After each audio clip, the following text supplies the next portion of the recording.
방금 소개받은 최정엽입니다.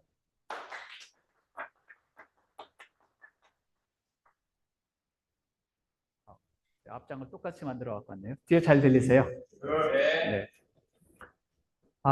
여기 해화동에 처음에 이렇게 오니까 제가 여기 처음에 왔을 때가 언제냐면 1979년도에 왔었습니다. 근데 이제 제가 7, 8학번인데 대학교 1학년, 2학년 때 대학 서울 대학 무슨 서울 아카데미여갖고 제가 이제 공부를 하러 여기 몇 번 와본 적이 있고요. 이곳을요? 예. 그래서 그때 그 안병옥 교수님 모시고 강연을 여러 번 제가 사회도 많이 봤었고요. 그래서 아주 올라오니까 너무 기분이 좋습니다. 저에게 이제 주어진 시간을 1시간 정도 주어졌기 때문에 제가 여러 말씀을 드리기는 되게 어렵고요. 어떤 걸 말씀을 드릴까 하다가 여러분 논어는 다 읽어보셨죠? 우리나라 사람이 그 러시아 작가 토스티옙스키의 죄와 벌이라는 책과 공자의 논어라는 책을 모르시는 분이 없는데 이 책을 끝까지 읽어본 사람도 없다, 거의 없다 이렇게 말씀하셔갖고요. 제가 이제 논어 강의를 다양하게 여러 군데서 많이 진행을 합니다만 논어를 한 번도 안 읽고 오셔도 전혀 상관이 없습니다. 괜찮습니다. 그래서 어떤 걸 말씀드릴까 생각을 하다가 논어 중에서 가장 기본적인 거 하나 정도 말씀을 좀 드리고 가야 되겠다. 이제 이렇게 생각이 들어서요. 오늘 제가 여러분에게 다양하게 말씀드리기는 어렵고요. 논어, 그래, 딱 1시간 강의를 듣고 논어가 뭡니까? 라고 누군가 질문을 했을 때 자신 있게 대답할 수 있도록 심플하게 제가 오늘 강의를 한번 해보도록 하겠습니다. 저는 이제 전에는 삼성전자에서 20년 직장 생활을 했고요. 제가 40대 중반에 회사를 나와서 서울 잠실 쪽에서 그 HR 컨설팅 회사를 한 15년 정도 했습니다. 이걸 하다 보니까 이제 인생 후반전은 어떻게 살면 좋을까? 뭐 이렇게 생각이 많이 들더라고요. 제가 회사를 처음 나올 때는 되게 자신감도 있었다라고 생각이 들긴 하지만 막상 밖으로 나와 보니까 정말 어려웠던 게 뭐냐면 다른 사람의 주머니에 있는 돈을 제 주머니로 옮기는 게 너무 어렵더라고요. 그 이유가 뭘까 봤더니 잘하는 게 없었다, 강점이 없었다 이런 생각이 들어서 뭐 잘하는 건 없지만 1년에 한 권 정도씩 책을 한번 써봐야 되겠다 이렇게 무모하게 작정을 하고요. 그로부터 이제 거의 목표를 달성을 했습니다. 한 20권 정도 책을 썼고요. 논어는 제가 한 50 넘어서 시작을 했는데 지금은 이제 거의 논어를 가지고 먹고 살고 있기 때문에 좀 이렇게 됐습니다. 저희에 대해서 별로 궁금한 거 없으시죠? 궁금하신 거 있으시면 혹시 강의 중에 제가 조금 더 말씀을 드려보도록 할게요. 50에 읽는 논어라는 책이 이제 딱 100세를 찍었습니다. 그래서 한 25만 부 정도 팔렸다고 그러는 것 같고요. 근자에 나온 이제 논어 50 시리즈가 많이 나왔더라고요. 고전 중에. 이 책이 제일 제 1바따로 나온 책이고요. 그 뒤에 이렇게 쭉 이렇게 연달아 다른 책들이 좀 많이 나왔습니다. 과연 이제 논어는 오늘 주제를 이렇게 잡았습니다. 논어는 땡땡땡이다. 제가 이제 여간에서는 그 강의할 때 질문을 안 드리는데 질문 딱 한 번만 드리고 넘어가도록 해볼게요. 가장 가깝게 앉으셨으니까 혹시 논어는 뭐다? 라고 혹시 생각이 드시는 게 혹시 있습니까? 옆에 분이 한번 대답해 보실래요? 대답 안 하셔도 돼요. 괜찮아요. 논어는 인문학이다. 논어는 인문학이다. 어? 배움이다. 논어는 길이다. 길이다. 공자 맞습니다. 공자 말씀이다. 예. 다 맞죠? 다 맞습니다. 어렵다. 다 맞는데 오늘 제가 강의 끝날 때쯤 되면 논어는 딱 3글자로 딱 한 단어로 제가 정리를 한번 해보도록 하겠습니다. 물론 그게 맞을지 안 맞을지는 정확히 모르겠지만 제가 생각하기에는 한 10년 이상 조금 이렇게 논어를 본 입장에서는 전 이렇게 이야기를 하고 싶더라고요. 그래서 딱 3글자로 정리를 한번 해보도록 할게요. 여러분 도스토옙스키의 죄와 벌이라는 책 있잖아요. 이 책을 많은 사람들이 우리가 보통 이제 책을 읽으면 제목이 중요하고 그 다음에 첫 문장이 되게 중요하다라고 얘기하더라고요. 그래서 당신이 가장 기억에 남는 첫 문장을 대보세요. 그러면 많은 사람들이 저 죄와 벌의 첫 문장을 댄다라는 어떤 기사가 있더라고요. 여러분 혹시 죄와 벌 다 읽어보셨죠? 네, 죄와 벌의 첫 문장은 어떻게 시작이 되냐면 이렇게 시작을 되더라고요. 제가 한번 읽어볼게요. 찌는 듯이 무더운 7월 추순 어느 날 해질 무렵 S골목 전셋집에 방 한 칸을 하숙하고 있는 한 청년이 자기 방에서 거리로 나와 좀 망설이는 듯한 느린 걸음으로 K 다리 쪽을 향해 걸었다. 이게 한 문장이에요. 여러분, 야 600페이지가 넘는 죄와 벌을 정말 인내심을 가지고 끝까지 읽어본 다음에 맨 앞장으로 와서 저 첫 문장을 읽어보시잖아요. 그러면 저 600페이지의 내용이 저 첫 문장에 이렇게 서려 있다는 것을 많이 느낄 거예요. 그렇듯이 이제 많은 작가들이 첫 문장을 어떻게 꾸밀까를 되게 고민을 많이 한다라고 그러더라고요. 제가 이제 이 책도 많이 이렇게 많이 팔렸던 이유 중에 하나가 뭐냐면 서문을 많이 읽었다라고 사람들이 이야기를 하더라고요. 제 블로그 읽어보니까 서문에서 첫 번째 문장과 두 번째 문장을 읽었을 때 야 이거 호기심 간다 이런 얘기를 많이 해주셨어요. 그렇듯이 제목도 중요하지만 첫 번째 문장이 어떤 책이든지 굉장히 중요하다는 이야기를 많이 하더라고요. 자, 여러분 그러면 논어의 첫 번째 문장이 뭘까? 물론 다 아실 거라고 저는 생각이 들어요. 첫 번째 문장. 자, 그래서 오늘은 논어의 첫 번째 문장을 한번 가지고 제가 논어를 전체적으로 설명을 한번 드려보도록 하겠습니다. 자, 논어의 첫 번째 문장은 이렇게 시작이 되죠. 되게 죄송합니다. 처음부터 이렇게 한문을 들이대서. 하지만 너무 걱정할 게 없죠. 왜냐하면 오늘 1시간 동안 전 저것만 할 거기 때문에 전혀 걱정하실 필요가 없습니다. 자, 지금은 저게 입에 닿지 않지만 1시간 정도 지나시면은요, 저 문을 밖으로 나가실 때 이 30글자는 전부 다 외우실 거라고 저는 생각이 들고요. 제가 그렇게 만들어 드려보도록 한번 해보겠습니다. 자, 이렇게 나왔으니까 제가 그냥 먼저 한번 읽어볼게요. 자왈, 하기, 시습지, 불영여로, 유봉자원, 방내, 불령, 낳고, 인부지불원, 불력분자호 이렇게 되어 있습니다. 배우고 때때로 익히면 이 또한 기쁘지 아니한가, 하기, 시습지, 불영여로. 어떤 친구가 있어 멀리에서 나를 찾아온다라고 하면 이 또한 즐겁지 아니한가, 유봉자원, 방내, 불령, 낳고. 사람들이 나를 알아봐 주지 않아도 크게 화내지 않는다면 이 또한 군자답지 아니한가, 인부지불원, 불력분자호. 이 32글자, 원문은 이제 30글자죠. 30글자가 논어의 첫 번째 문장인데요. 아까 제가 말씀드렸듯이 죄와 벌의 첫 번째 문장이 그렇게 사람들이 애호를 하듯 논어의 첫 번째 문장 속에 논어가 이야기하고 싶어하는 것들의 대다수가 들어있다. 전 그렇게 생각이 들더라고요.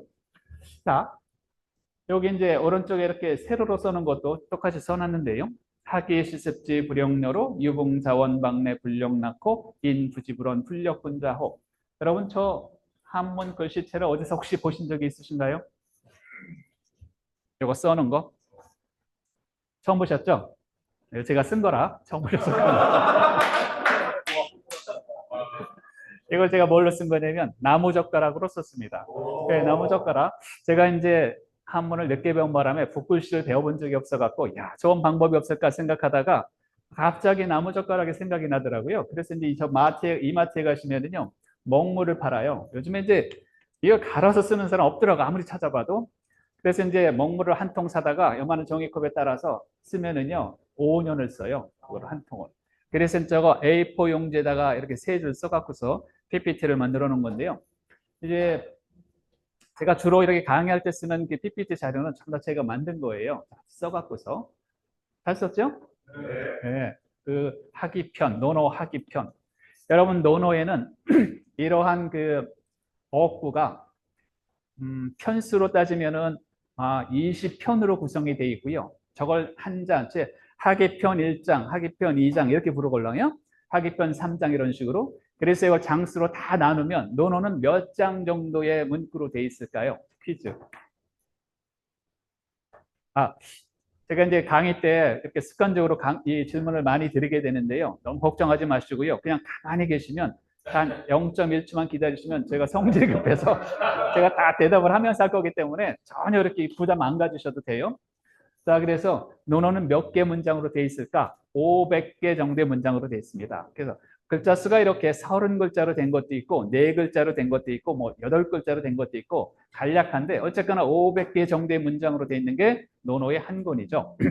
자, 그러면 이제 논어는 그러면은 퀴즈 한 번만 딱 보내고 들어갈게요. 논어는 그러면은 전체적으로 글씨로 한문 글씨로 몇 글자 정도가 될까? 혹시 뭐 상상이 혹시 가세요? 논어 한 권은 몇 글자로 구성이 되어 있을까요? 10,000글자. 예, 앞자리수는 맞았어요. 제가 어떤 교수님 책을 쓴 책을 처음에 보니까 이분은 13,000자라고 하더라고요. 아, 그래서 그런 줄 알았죠. 그런데 그 다음에 또 다른 책을 보니까 14,000자라는 책이 있었고요. 또 다른 책을 보니까 15,000자라는 책이 있더라고요. 아, 그래서 동일한 논어인데 왜 2,000자씩이나 다를까 궁금했는데요. 그래서 아마 제가 그 논어를 세어봤겠습니까? 안 세어봤겠습니까? 세어봤을 것 같죠? 전 되게 쫀쫀해서 다 세어봐요. 제가 세어보니까 세어본 게 아니죠. 다 써본 거죠. 처음부터 끝까지 다 써보니까 15,691자 하더라고요. 15,691자의 논어인데 이 중에 이렇게 짧은 어구도 있고 긴 어구도 있고 이게 이제 하기편 1장은 되게 어느 정도 이제 중간 정도 좀 긴 문장이죠. 30글자 정도가 된 거니까. 자, 그래서 지금부터 이제 이 문장을 제가 3단계로 설명을 드려볼게요. 3단계로. 자, 1단계 설명드리는데 한 10분 이상 걸릴 거예요. 그것만 해도 30분 정도 걸리겠죠? 자, 3단계로 이 설명을 드릴 거니까 너무 이렇게 조급하게 생각하지 마시고요. 내가 오늘 요 1시간 내로 이걸 다 외워버리겠다. 이렇게 생각하시면서 편안하게 들어보시면 좋을 것 같아요. 자, 첫 번째 문장. 하기 실습지 불용료로죠. 하기 실습지 불용료로. 자, 여러분, 왜 논어는 그 하필 맨 논어의 첫 번째 글자가 왜 도대체 학으로 시작했을까? 우리가 보통 논어도 유교도 유학도 종교라고 만약에 한다라고 하면 이 종교의 각종 그 성경이나 이런 좋은 이 책들은요. 이 첫 번째 문장이 되게 의미가 있는 거잖아요. 불경도 그렇고 성경도 그렇고. 그래서 좀 더 멋지게 써 놓았지 않았을까 이런 생각이 드는데 논어는 굉장히 심플하게 배워라 이렇게 써 있는 거예요. 배워라. 그래서 왜 배울 학을 논어의 첫 번째 문장으로 썼을까? 사실 논어는 공자는 이제 논어가 있는지 없는지도 모르는 사람이잖아요. 왜냐하면 공자가 죽고 나서 수십 년 후에 그 제자들이 모여서 이제 책을 만들어야 되겠다. 이래서 만든 거예요. 그 당시에는 종이가 없었어요. 종이는 언제 만들어지냐면 한나라 때, 그러니까 논어가 나온 뒤에 한 400년 정도 후에 만들어지기 때문에 그 당시에는 글을 어디다 썼습니까? 대나무 쪼가리에다 쓰거나 나무에다 쓴 거죠. 그래서 죽간이다, 목간이다 이런 옷에다 써서 이제 쓴 거지요.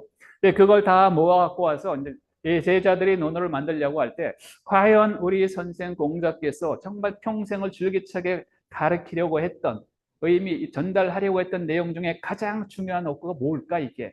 라고 이제 토론을 했겠죠, 자기들끼리. 그런데 거기서 학위 시습지 불용료를 뽑았다라고 하는 의미가 도대체 이게 뭘까? 저는 개인적으로 이렇게 생각이 들더라고요. 우리 선생 공자는 학으로 시작해서 배움으로 시작해서 배움으로 끝난 사람이 아닐까 이런 생각이 들더라고요. 자, 학, 배울 학. 그래서 이제 학을 이 제자들이 생각할 때 스승은 배움으로 시작해서 배움으로 끝난 사람이다. 여러분 공자가 태어날 때 공자는 되게 좀 불우하게 태어났다는 이야기가 많이 있어요. 제가 좀 이따 한번 설명드려볼게요. 자, 어쨌거나 첫 번째 글자가 학이다. 학이라는 것은 그래서 어찌 보면 제자들이 생각할 때 우리 스승의 일생 중에서 배움이라는 것을 빼놓고는 생각할 수가 없다. 한편은 또 이렇게 볼 수 있죠. 우리 삶 중에서 배움이라는 게 또 얼마나 중요할까 이게. 이런 의미도 들어있을 수 있겠다라고 이제 보는 거죠. 자, 그런데 그 다음에 뭐가 나옵니까? 학이 시습지죠. 이게 파워가 왜 그런가요? 잘 안 나와. 여기서 보시면은요. 예, 학이 시습지죠. 자, 그래서 나오는 단어가 학습이라는 단어죠. 학이 시습에서 학습. 학습이라는 단어가 몇 년 된 단어예요? 2500년 된 단어예요. 굉장히 오래된 단어죠. 여러분 교육이라는 단어는요. 맹자가 선생한 얘기고요. 학습이 그러니까 교육보다도 더 일찍 나온 단어예요. 학습이죠. 우리가 공부라고 하는 것은요. 50%는 학이고요. 50%는 습이다. 이렇게 심플하게 생각할 수도 있는 거죠. 우리 학이라고 하는 것은 잘 아는 사람으로부터 배우는 거죠. 그죠?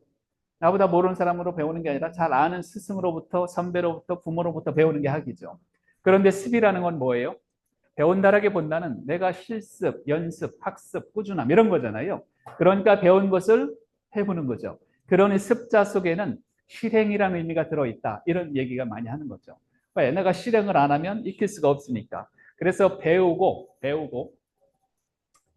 자, 여기 보시면은요. 배우고, 이 지자는 뭐냐면 대명사로서 it예요, it. 그것, 배운 그것. 자, 배우고 배운 그것을 익힌다 그런 얘기예요. 익히긴 익히는데 앞에 시자가 붙었어. 시는 뭐예요? 때시죠. 그러니까 우리가 보통은 저거를 때때로 이렇게 해석을 하죠. 배운 그것을 때때로 익히는 것. 그거 이제 앞에 5글자예요. 배운 그것을 때때로 익힌다. 그런 뜻인데요. 자, 이제 시를 때때로 봐도 되고 또 이렇게 봐도 되죠. 배운 그것을 필요할 때마다. 필요시. 여기 필요시 있잖아요. 필요할 때마다 익히는 거죠. 그러니까 선생으로부터 배웠으면 한 번 배웠다고 우리가 다 아는 게 아니잖아요. 배운 것을 우리가 이제 요즘에도 학교에서 초중고등학교 대학교에서 배운 것을 사실 어찌 보면 평생 가면서 필요할 때마다 갖다 쓰는 거잖아요. 이렇게 필요할 때마다 갖다 시습, 그게 시습이라는 거죠. 필요할 때마다 쓰는 거. 그러니 요즘으로 풀면은 어찌 보면 또 평생 학습이다 이렇게 보아도 되는 거죠, 사실은요. 자, 그렇게 하는 것은 배운 그것을 필요할 때마다 갖다 쓴다라는 것은 자, 그다음에 불력여로죠. 불력여로. 이 또한 열 기쁘지 아니한가. 요게 사실 요즘에서는요. 기쁠 열자예요. 이렇게 쓰는 게. 요게 마음 신변이잖아요. 근데 이것은 무슨 글자예요? 이것은 이제 세 가지 의미로 쓰이죠. 말씀할 때는 말씀설, 논설 이런 거죠. 말씀설, 설교 이런 거죠. 그 다음에 이제 기뻐하다 할 때는 기쁠 열, 극열, 희열 뭐 이런 거죠. 희열. 그 다음에 또 하나 이제 유세하다 할 때는 유세. 이렇게 이제 세 가지 의미로 쓰이죠. 여러분, 왜 한문엔 저렇게 여러 가지 의미로 쓰는 글자가 많을까요? 제가 어떤 책을 보니까 옛날에는 글자 수가 좀 적었다. 이래서 한 글자 속에 여러 뜻을 갖다 붙여놓은 거죠. 자, 우리도 그런 말이 많이 있죠. 배를 타고 배를 먹으니 배가 아프다. 이해돼요, 안 돼요? 되시죠? 여기도 문장에 따라서 그렇게 이제 열로 읽기도 하고 설로 읽기도 하고 세로 읽기도 하고 이렇게 읽는다는 거예요. 자, 그래서 또한 기쁘지 아니한가. 이게 또 역자예요. 또한 기쁘지 아니한가 그런 뜻이죠. 배운 것을 때때로 익힌다면 필요할 때마다 익힌다면 이 또한 기쁜 일이 아니겠는가. 자, 의미적으로만 보면 이제 이렇게 해석이 깔끔하게 되죠. 여러분, 이 해석에 대해서 뭐 궁금하진 않으시죠? 혹시 궁금하신 거 있으시면 말씀하셔도 돼요. 제가 아는 대로는 알려드릴 테니까요. 자, 그런데 자, 이렇게 하기 시습지 불영녀로 배우고 때때로 익히면 이 또한 기쁘지 아니한가.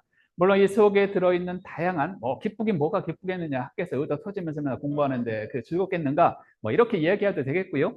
회사에서 바빠 죽겠는데 맨날 교육으로 불러다가 교육시키는 거 뭐가 즐거운 일이겠는가, 뭐 이렇게 생각해도 되긴 되겠지만 이걸 그냥 원형 그대로 생각해 보면 이런 거죠. 옛날 사람들이 배움이 되게 없었잖아요. 보통 사람들을 보면 그중에서 정말 아버지가 똘똘하고 부자인 사람들은 불러다니고 공부를 시키는 건데 그렇게 공부를 해야 그 사회에서 리더가 되는 거잖아요. 그래서 거기서 리더가 되고 관직에 올라가야 뭔가 먹고 살기가 편안해지는 거잖아요. 그런 의미로 보면 배움이라고 하는 것은 어찌 보면 기쁜 일이죠, 이게. 그런 의미로 본다라고 하면. 자, 그리고 또 이제 뭐 기쁜 일이다, 안 기쁜 일이다. 이거는 전 개인적으로 생각하면 그렇게 중요한 얘기는 아닌 것 같아요. 우리가 이제 여러분 이제 정말 즐거워서 오신 분도 있을 거고요. 그냥 뭐 회비낸 것 때문에 오신 분도 있을 거고요. 그런데 사실 와서 이렇게 뭐 날이 우중충하긴 하지만 함께 듣고 공부하고 이러는 것들은 되게 즐거운 일 속에 좀 들어갈 거라고 생각해요, 사실은요. 그러니까 매달 오시는 거잖아요. 자, 하기 시습지 불영녀로. 자, 요거 넘어가기 전에 한번 같이 읽어보고 넘어갈게요. 하기 시습지 불영녀로. 이제 붙여서 한번 해볼게요. 하기 시습지 불영녀로. 이 의미를 제가 세 가지로 설명드린다라고 했는데요. 지금 첫 번째만 설명드리고 있는 거예요. 자, 두 번째 어구를 설명드려 볼게요. 뭐가 나옵니까? 유붕자원 방내 불령 낳고 이렇게 있죠. 유붕자원 방내 불령 낳고. 자, 앞에 있는 유자가 나옵니다. 유자는 무슨 유자예요? 보통 이제 있을 유, 있다. 존재 뭐 그런 뜻이잖아요. 있을요. 여기서는 있을요로 그냥 해석을 해도 되고 이게 이제 어떤 사람들은 이렇게 어떤으로 많이 쓰였다라고 그러더라고요. 옛날에는 어떤 친구가 있어 이런 얘기예요. 어떤 사람이 있어 혹은 뭐 그냥 친구가 있어 이렇게 하셔도 되고요. 자, 어떤 사람, 어떤 친구가 유붕, 벗붕자죠. 어떤 친구가 이 자자도 물었는데요. 자자는 무슨 자자입니까? 스스로 자자죠. 스스로 자자인데 스스로라고 해석을 해도 되고요. 또 하나 저 자자가 어디 어디에서부터라는 뜻이 있어요. from 어디 어디에서부터. 자, 이제 그렇게 한번 해볼게요. 원방이라고 하는 것은 먼 쪽 그런 얘기다. 멀리 먼 쪽에서 그냥 봐보세요. 어떤 친구가 있어. 원방, 멀리에서죠, 이게. 자가. 어디에서부터니까 멀리에서 온다 그런 얘기. 올레자. 나의 정말 애정하는 친구가 있어. 멀리에서 온다라고 하면 그런 뜻이죠. 첫 번째 문제. 혹은 나의 친구가 있어. 스스로 원방에서 온다라고 하면 뭐 이것도 맞죠. 누군가 온다는 거예요. 누가 와요? 나랑 같이 공부를 했던 친구가 온다라는 거예요. 그런 뜻은 어려운 뜻은 아니죠, 저게요. 근데 스스로 자자가 아까 말씀드린 것처럼 from이라는 뜻이 있다. 어디에서부터라고 이제 이 해석을 해도 되고요. 원방이라고 하는 것은 먼 쪽이니까 멀리에서 이렇게 보셔도 되고요. 자, 그다음에 불령 낳고 이 또한 기쁘지 아니한가 이렇게 된 거죠. 또한 기쁘지 아니한가. 자, 이게 락자잖아요. 이것도 또 세 가지 의미로 쓰는 거 아시죠? 락. 여기서는 즐거울 락이에요. 즐겁다, 즐거울 락이죠. 저게 또 음악할 때는 뭐예요? 노래 악자예요. 그 다음에 저게 또 좋아하다 할 때는요, 요자예요. 그래서 요산요수 할 때 저게 쓰여요. 그러니까 저 똑같죠. 여기서 이제 즐거울 낙이다 이렇게 보시면 되고요. 유붕자원방내 불령 낳고 친구가 있어 멀리에서 어떤 친구가 있어 멀리에서 찾아온다라고 하면 이 또한 즐겁지 아니한가. 자, 이게 의미가요. 원방이라고 그랬죠. 원방은 먼 쪽이잖아요. 요즘이야 핸드폰 있고요. 뭐 차 있고요. 이러니까 금방 오잖아요. 부산에서도 금방 날라오잖아요. 보고 싶다라고 하면. 그런데 옛날엔 어때요? 산동성이 있는데 이 사람이 저 남방에 있어. 그 남방에 있는 사람이 이 동창이나 제자가 스승을 보러, 친구를 보러 산동성까지 오려면은 며칠 걸려요? 6개월 걸려, 6개월. 걸어서 오려면. 6개월. 6개월 동안, 3달 동안 누군가를 만나기 위해서 온다라고 생각해 봐요. 여러분, 누군가가 나를 만나기 위해서 3달 동안 밤낮으로 온다라고 생각해 봐요. 즐거운 일, 안 즐거운 일이요? 그것만큼 애달픈 일이죠, 사실은요. 즐겁지. 그러니까 오랜만에 3년, 4년, 5년 만에 누군가 맨날 나를 생각하면서 올 거 아니에요, 올 때는. 그리고 나서 그 사람이 와서 그쪽 지방의 정치 이야기를 해주고, 그쪽 지방의 사람들 이야기를 해주고, 세상 돌아가는 이야기를 나눠본다라고 하면 그 즐거움이 얼마나 지대하겠어요. 이해가 되죠? 어떤 친구가 있어. 그래, 내가 정말 사랑하는 친구가 있어. 멀리에서 찾아온다라고 하면 이 삶에 있어서, 우리 인생에 있어서 그것만큼 즐거운 일이 어디 있겠는가 이게 라고 생각해 봐도 되고요. 자, 두 번째, 원방이라는 것을 저는 시간적인 개념으로 봐도 되지 않을까 이런 생각이 드는 거예요. 자, 이게 무슨 얘기냐면 사실 공자가 살아있을 때는 그렇게 지금처럼 유명한 사람이 아니었을 수 있어요. 공자는 두 사람이다. 아니, 두 사람은 아니죠. 살아있을 때의 공자와 나중에 성인이 된 공자를 구분해 볼 수가 있겠다. 그죠? 그렇게 볼 수 있잖아요. 자, 그런데 여러분, 우리가 나중에 죽었을 때 우리가 했던 행적을 막 박수 쳐주고 막 이야기를 하고 마치 우리 도산 안창호 선생님이 멋지게 인생을 살아갔기 때문에 어찌면 우리가 모인 거일 수도 있는 거잖아요. 이렇듯이 나를 누군가 이렇게 100년 후, 500년 후, 1000년 후, 2500년 후 서울의 종로 쪽에서 아직도 공자를 우리가 부르고 있으니 공자 입장이라면 즐겁겠어요? 안 즐겁겠어요? 저는 너무 즐거울 거라고 생각해요. 어쩌면 공자가 아니면 공자의 제자들이 야, 우리 사람으로서 그런 인생을 살아보는 것 의미 있지 않겠는가라는 의미도 약간은 들어있지 않을까라는 생각이 드는 거죠. 멋지게 살아야 되잖아요. 그래야지 우리 후배들이나 자손들이 우리 할아버지 멋지게 살았다. 계속 제사 때만 얘기해 주는 게 아니라 많은 사람들이 함께 모여서 기도도 하고 막 그렇게 되면은 정말 한 사람의 인생으로서 그것보다 즐거운 일이 뭐가 있을까? 이렇게도 한번 생각해 볼 수 있겠더라고요. 원방을. 자, 이거 넘어가기 전에 같이 한번 읽어볼게요. 유봉자원방내 유봉자원방내 불령낙호. 불령났고 자, 붙여서요. 유봉자원방내 불령낙호. 유봉자원방내 불령났고 자, 이게 잊어먹을 수 있으니까 앞에 것까지 붙여서 한번 해봅니다. 하기 시습지 불령여로 하기 시습지 불령여로 유봉자원방내 불령낙호. 유봉자원방내 불령났고 근데 이거 안 보고 하셔도 되죠? 이 정도야 뭐.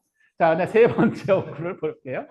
요게 조금 이제 인부지불원 불력군자호 이렇게 돼 있어요. 인부지이불원 불력군자호. 자, 이걸 보시면은요. 앞에 뭐가 나오냐면 부지가 나오죠. 여기 인부지. 여기서 끊어 읽으시면 돼요. 인부지.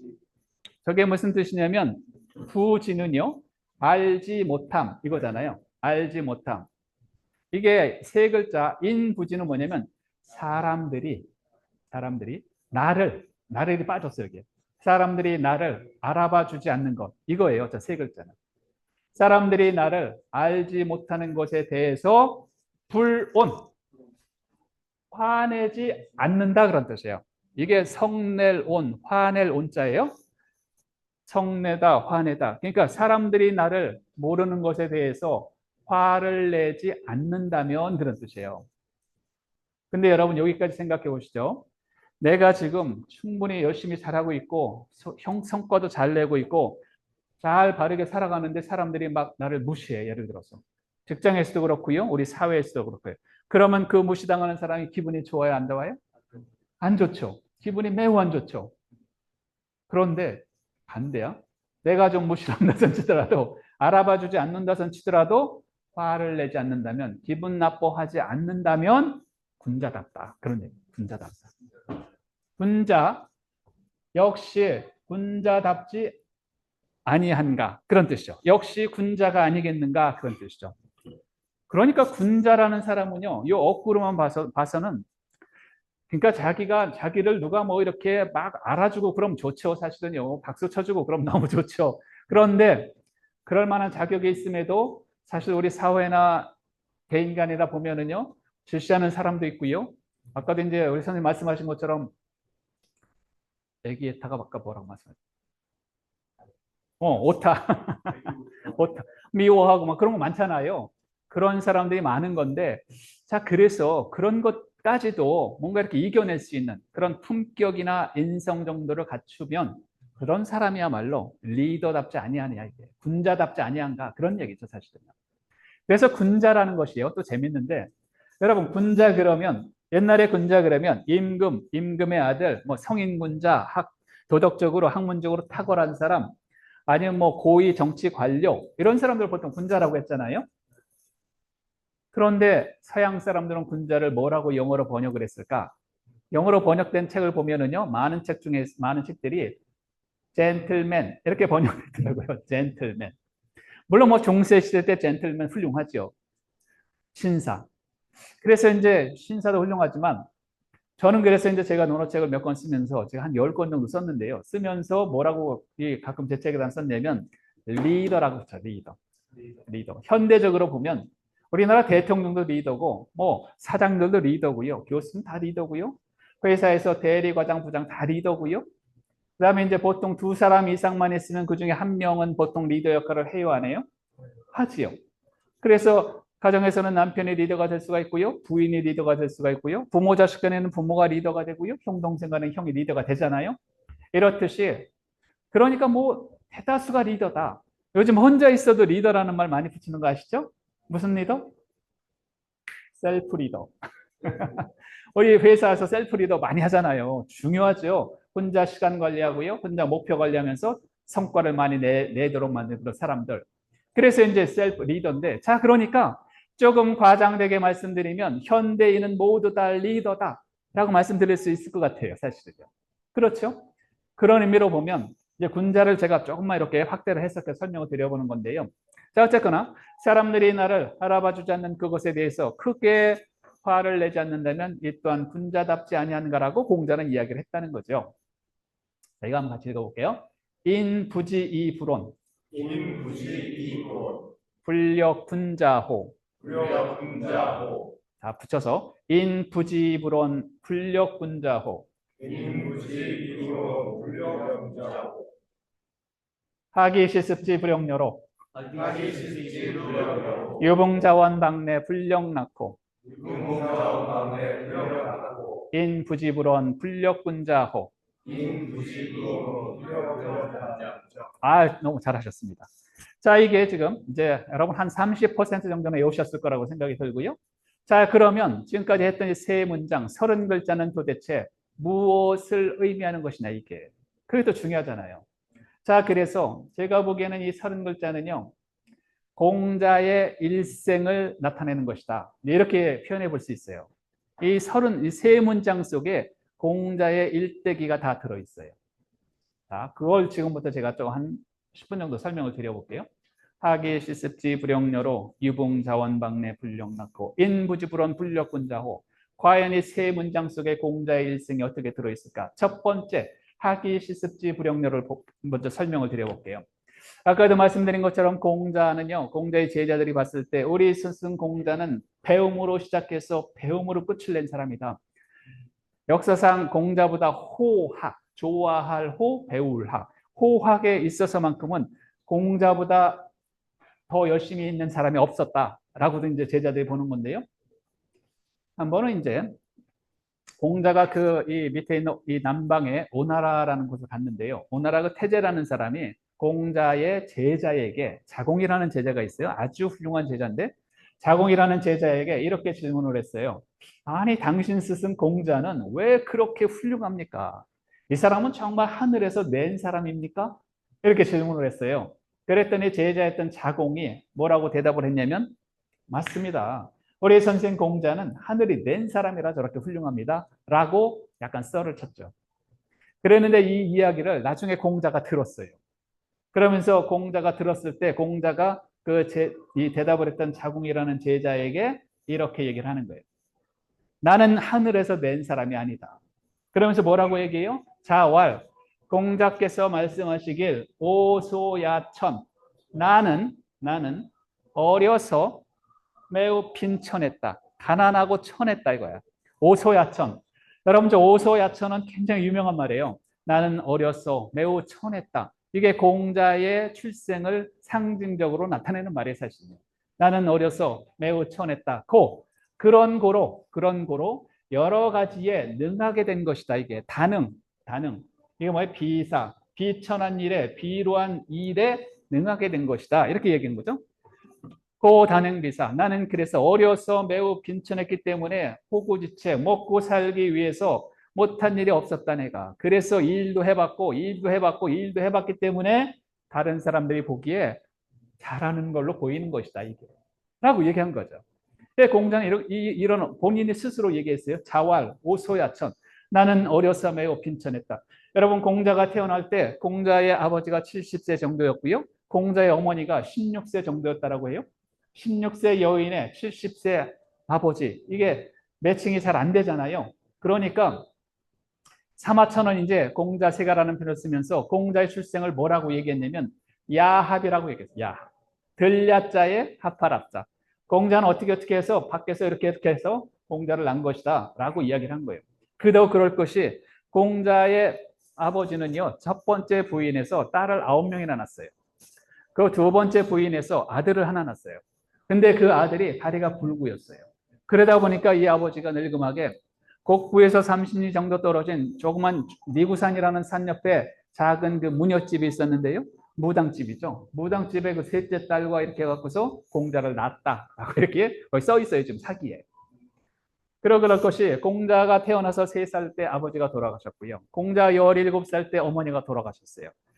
3년생을 마치고 19살에 공자는 결혼을 해요. 공자의 첫 번째 직업은 창고직이었어요. 공자의 두 번째 직업은 축사직이었어요. 아주 뭐 시덥잖은 일을 했던 거죠. 자, 그러고 보니까 20대 전반까지는요, 공자는 되게 불우하게 살았다는. 그래서 이야기하잖아. 자활, 오소야천. 나는 어려서 매우 빈천했다라고 이야기를 하는 거죠, 이게. 자, 이랬던 공자가 어떻게 죽어서 동양 최고의 성인의 반열에까지 올라갔을까? 도대체 그 승진의 사다리는 뭘로 구성이 되는 걸까, 이게 도대체? 라는 생각을 보면 그건 바로 학이라는 거죠. 학이 시습지 불영료로라는 거죠. 자, 공자가 죽어서 아주 최고의 반열에 올라갔다는 증표 하나가 이거예요. 이거 제가 이제 그 코로나 발생하기 전에 2019년도에 이 곡부라는 곳을 가서 이제 제가 찍은 사진인데요. 공자 묘소예요. 묘소 앞에 이런 딱 이 비가 서 있는데요. 여기 뭐라고 써 있냐면 대성, 지성, 문선, 왕 이렇게 써 있어요. 대성, 지성, 문선, 왕. 이게 무슨 뜻이냐면요. 이건 누가 이 비를 해준 거냐면 나중에 그 원나라 때 여기 있죠. 원나라 때 성종이라는 사람이 공자 묘소를 와서 절을 하면서 이 자기 황제니까 비석을 딱 하나 준 거예요. 저런 비석이 한두 개가 아니에요. 근데 어쨌거나 이제 뭐라고 쓴 거냐면 대성. 공자라는 사람은요. 집대성을 한 사람이다, 이게. 뭘 집대성을 해요? 기원전 공자 출생은 언제냐면 기원전 551년이에요. 그러니까 기원전 551년, 2500년 전부터 그 뒤에 어떤 역사 시기가 있었냐면 중국에는요. 하나라, 은나라, 주나라가 있었어요. 이 3세, 한 1500년 정도의 역사 시기에 나왔던 수많은 책들을 다 모아다가 공자가 집대성, 문화를 집대성시킨 사람이다, 이게. 라고 평가를 해준 거예요. 그래서 지성, 성인의 반열에까지 오를 정도로 훌륭한 사람이다. 그리고 나서 이 사람이 한 일이 뭐다? 대성정 문선왕, 문화를 이렇게 펼친 그런 왕 아닌 왕 같은 사람이라고 좀 과장되긴 하지만 이렇게 극찬을 한 거죠. 여러분, 오소야천, 나는 어려서 매우 빈천했는데 어떻게 죽어서 동양 최고의 성인의 반열에까지 올라갔을까? 거기에는 뭐가 있었다고요? 학이 시습, 학습이 있었다는 학습. 공자는 학에 대해서 여러분 논어 500억 구 중에 배울 학에 대해서 몇 번이 등장을 할까요? 500개 문장 중에 61번이 등장을 해요. 그러니 60개 이상은 다 배움에 대한 얘기. 한결같이 기가 막힌 문장들이에요. 배움에 대해서 혹여 뭐 여기 혹시 선생님 계신지 모르겠는데요. 혹시 이제 아이들을 가르치는 선생님이다. 아니면 교육 쪽에 있는 일하시는 분들 그러면은요. 배움에 대해서 뭔가 논어에서 한번 배워볼 게 없을까? 무지무지하게 많아요. 60개나 있어요. 기가 막힌 문장들이 거기 다 있어요. 자, 그러니까 배움에 대해서 강조를 할 수밖에 없던 거고요. 공자 스스로가 배움으로 시작해서 배움으로 성공한 사람이다. 이해되시죠? 넘어가기 전에 한 번 더. 학이 시습지 불영료로. 학이 시습지 불영료로. 이게 그냥 문장이 아닌 것 같아요. 그렇게 안 느껴지세요? 학이 시습지 불영료. 자, 두 번째 문장을 볼게요. 유봉자원 방내 불령 낙허죠. 어떤 친구가 있어 멀리서 찾아온다라고 하면 이 또한 즐겁지 아니한가. 여러분, 공자는요 사실은 수많은 제자들과 함께 인생을 살았던 사람이에요. 그렇지 않겠어요? 공자는 젊어서부터 정치를 하고 싶어 했지만 정계 쪽으로 들어갈 수가 없었어요. 그 대신에 뭐를 했어요? 30살부터 학교를 열었어요. 그래서 많은 제자들을 받아들였죠. 같이 공부한 거예요. 공자는 50세가 넘어서 정계에 잠깐 발을 들여놓은 적이 있었어요. 자, 어쨌거나 공자의 그 아래 제자들은요. 여기 제가 아주 대표적인 제자들 몇 명을 제가 이제 그림으로 이제 붙인 건데요. 물론 이제 이 그림은 나중에 뭐 청나라 때 이제 그린 거긴 하지만 여기 아마 이제 공자 논어를 읽어보신 분들은 여기 나와 있는 이 사람들의 이름을 많이 들어보셨을 텐데 논어를 안 보신 분들은 다 그 사람이 그 사람처럼 보이시죠? 다 비슷하게 보이시죠? 걔가 걔같이 보이고 머리도 다 똑같고 하지만 이 사람들이 기가 막히게 대단했던 사람들이 있게. 만약에 예수님께서 12제자가 있었다라고 하면 공자께서 한 15명의 제자가 기가 막힌 제자들이 있었던 거예요. 사마천의 사기에 의하면 사마천이요 사기를 쓰면서 공자에 대한 편을 두 편을 썼어요. 하나는 공자 세가라는 편을 쓰고요. 하나는 중리 제자 열전이라는 편을 썼어요. 중리 제자 열전은 뭐냐면 공자의 제자들의 책을 쓴 건데 거기에 72명의 아주 현명한 제자들을 낱낱이 다 기록을 해놨어요. 그래서 지금 우리가 공자의 제자들을 아는 것은 사마천의 사기를 읽어보면서 알게 된 거예요, 사실. 그런데 이 15명의 아주 행적이 대단했고요. 이 사람들이 논어 속에서 수없이 등장을 해요. 공자와 저 제자들. 그러니 공자는 평생을 저 정말 형제 같은 제자들과 함께 인생을 살았던 거죠.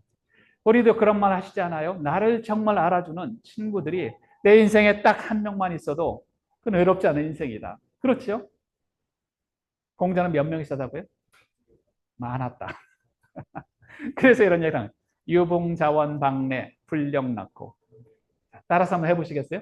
유봉자원방내 불령났고.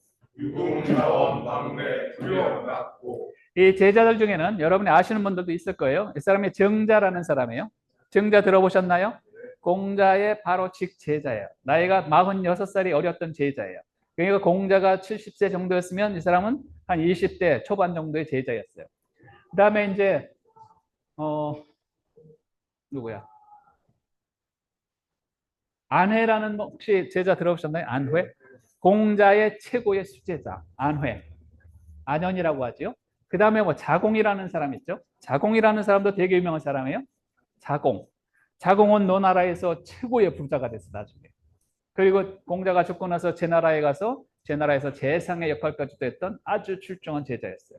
자, 이러고 보면 여기 나타나지 않은 수많은 제자들과 함께 평생을 거의 죽을 때까지 같이 동고동락을 하면서 살아갔다. 즐거워요? 안 즐거워요? 너무 즐겁지 않겠어요? 그래서 이렇게 나온 거예요. 두 번째 문장. 자, 세 번째 문장을 볼게요. 세 번째 문장이 뭐라고 써 있어요? 인부지불원 불력군자호. 사람들이 나를 알아봐 주지 않아도 크게 화내지 않는다면 이 또한 군자답지 아니한가? 여러분, 공자는 나이 50에 드디어 정계적으로 진출을 하게 돼요. 조그만 읍의 읍장이 돼요. 중도제라고요. 54세쯤에 대사구가 돼요. 요즘으로 얘기하면 법무부 장관 정도의 높은 직위까지 올라가게 돼요. 그리고 나서 55세가 됐을 때 수상의 역할을 겸직을 하게 돼요. 그런데 불행하게도 55세 하반기 때 자의반 타의반 노나라에서 쫓겨나게 돼요. 쫓겨나게 돼갖고 무려 14년 동안 7개 나라를 돌아다니면서 7개 나라라고 해야 멀리 간 건 아니에요. 노나라에서 이러한 작은 나라들 7개 나라를 돌아다니면서 14년 동안 본인의 정치 사상을 펴고 싶어 했지만 성공했을까요? 실패했을까요? 다 실패했어요. 다 실패했어요. 왜 실패했냐면 저 작은 나라의 군주들이 공자가 온다라고 하니까 처음엔 다 쌍수를 들고 환영을 했어요. 이 시대 최고의 석학 지식인이 온다. 우리도 빨리 군권을 강화해서 저 노란색 표시된 것처럼 춘추 5패, 패권국이 돼야 되겠다. 이런 꿈을 가지고 공자를 받아들였는데 이분이 오시면 어떻게 군권을 강화해서 강한 나라가 되는가를 물어봐야 되겠다라고 생각하고 공자를 딱 맞이했는데 딱 물어보니까 공자가 뭐라고 대답을 해요? 사람을 사랑해야 됩니다. 전쟁을 해서는 안 됩니다. 이런 얘기 할 거 아니에요. 이러니까 저 군주들이 다 거부합니다. 이래서 14년 동안 7개 나라를 전전했지만 다 실패를 하고요. 68세에 돌아와 춘추라는 책을 쓰고 나중에 죽었다는 건데요. 그런데 문제가 뭐냐면 55세부터 68세까지 각 나라를 돌아다니면서 거의 거지 취급을 당했다는 거예요. 공자가 뭘 잘못했어요? 뭔가 군자의 길, 바른 인생의 길을 알려주기 위해서 다 다녔던 건데 거기서 다 이제 뭐라고 이제 비아냥거렸냐면 저 사람 공자는 마치 되지도 않을 일을 될 것처럼 생각하면서 저렇게 떼거지로 다니고 있다. 이런 사람들이 막 비아냥을 해요, 안 해요? 많이 했다는 거예요, 이게. 그러니까 저 천하주유 주유할 때 그 기록을 보면은 논어에 다 나와요. 기록을 보면 상갓집 개 같다 뭐 이런 얘기도 있고요. 그다음에 아주 비참하게 이 기술을 해놨어요. 생각해 보세요. 우리가 지금 정치를 하다가요, 뭔가 이제 잘 못해갖고 해외로 망명을 갔다 예를 들어서 프랑스도 가고 영국도 가고 독일도 가고 갔는데 다 맹대를 받으면서 그렇게 생활을 하는데 그 사람들의 삶이 좋았겠냐고. 잘못한 것도 없는데 아주 비아냥을 듣는 거잖아요. 그 말이 이 말이에요. 사람들이 나를 정확하게 알아봐 주지 않아도 그것에 대해서 크게 내가 노여워하거나 고가워하지 않는다 나는. 그러니까 공자가 그 정도는 돼야지 군자가 아니겠느냐라는 말 쓸 수 있겠어요, 없겠어요? 있다고요, 저게. 왜? 인생이 14년 정도의 인생 후반전이 거기에 녹아 있는 게 사실. 자, 같이 한번 읽어볼게요. 인부지불언 불력군자호. 불력군자호. 인부지불언 불력군자호. 인부지불언 불력군자호. 자, 이게 이제 공자의 세 문장은요. 논어의 첫 번째 역구의 세 문장은 공자의 일생을 그린 것이다.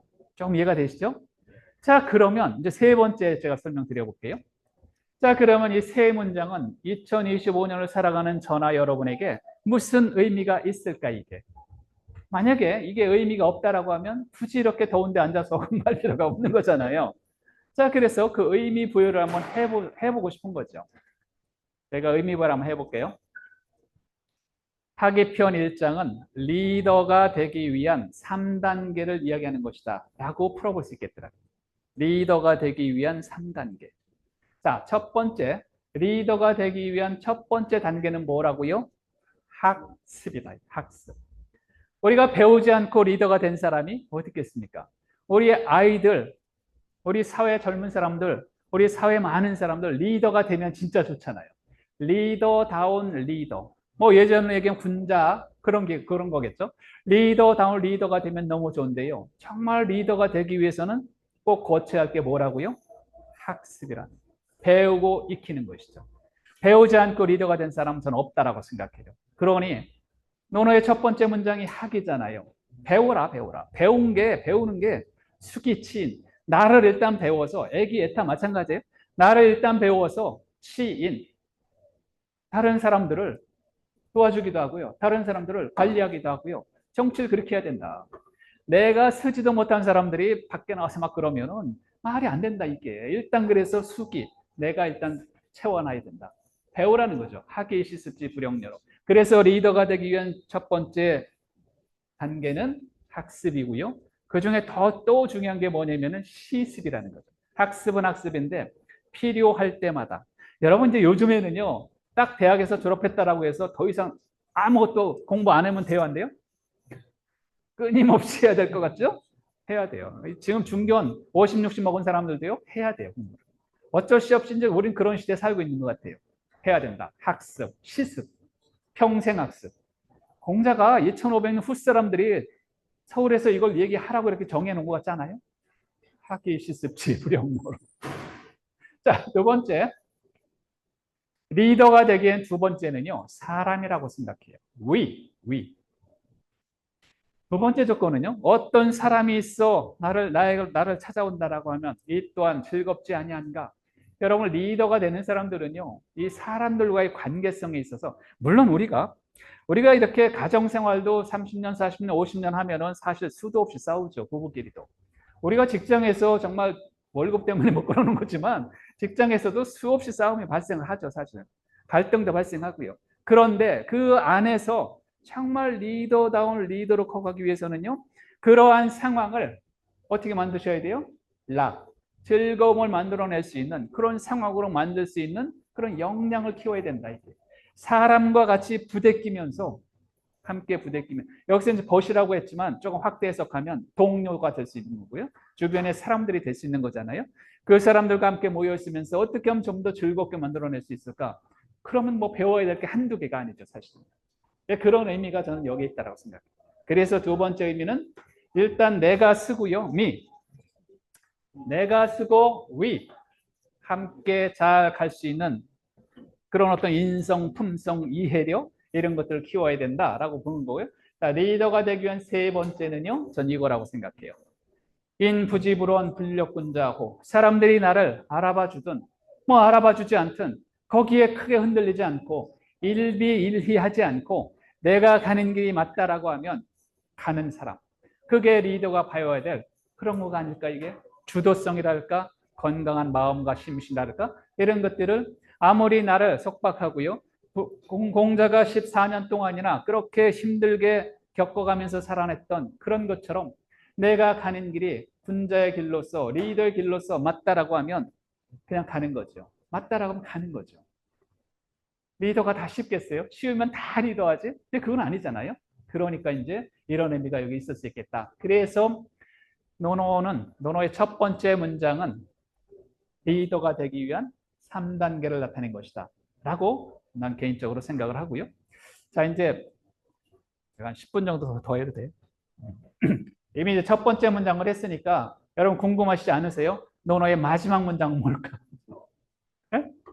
왜? 첫 번째 문장과 마지막 문장을 하면 노노를 다 한 거나 마찬가지 아니시겠어요? 마지막 문장 기가 막힌 문장이었어요. 이렇게. 그거를 잠깐 설명 한번 드려볼게요. 이거 시간 없으니까 넘어가고요. 노노의 끝 문장이 뭘까? 노노의 끝 문장도 세 문장으로 돼 있어요. 세 문장으로 돼 있어요.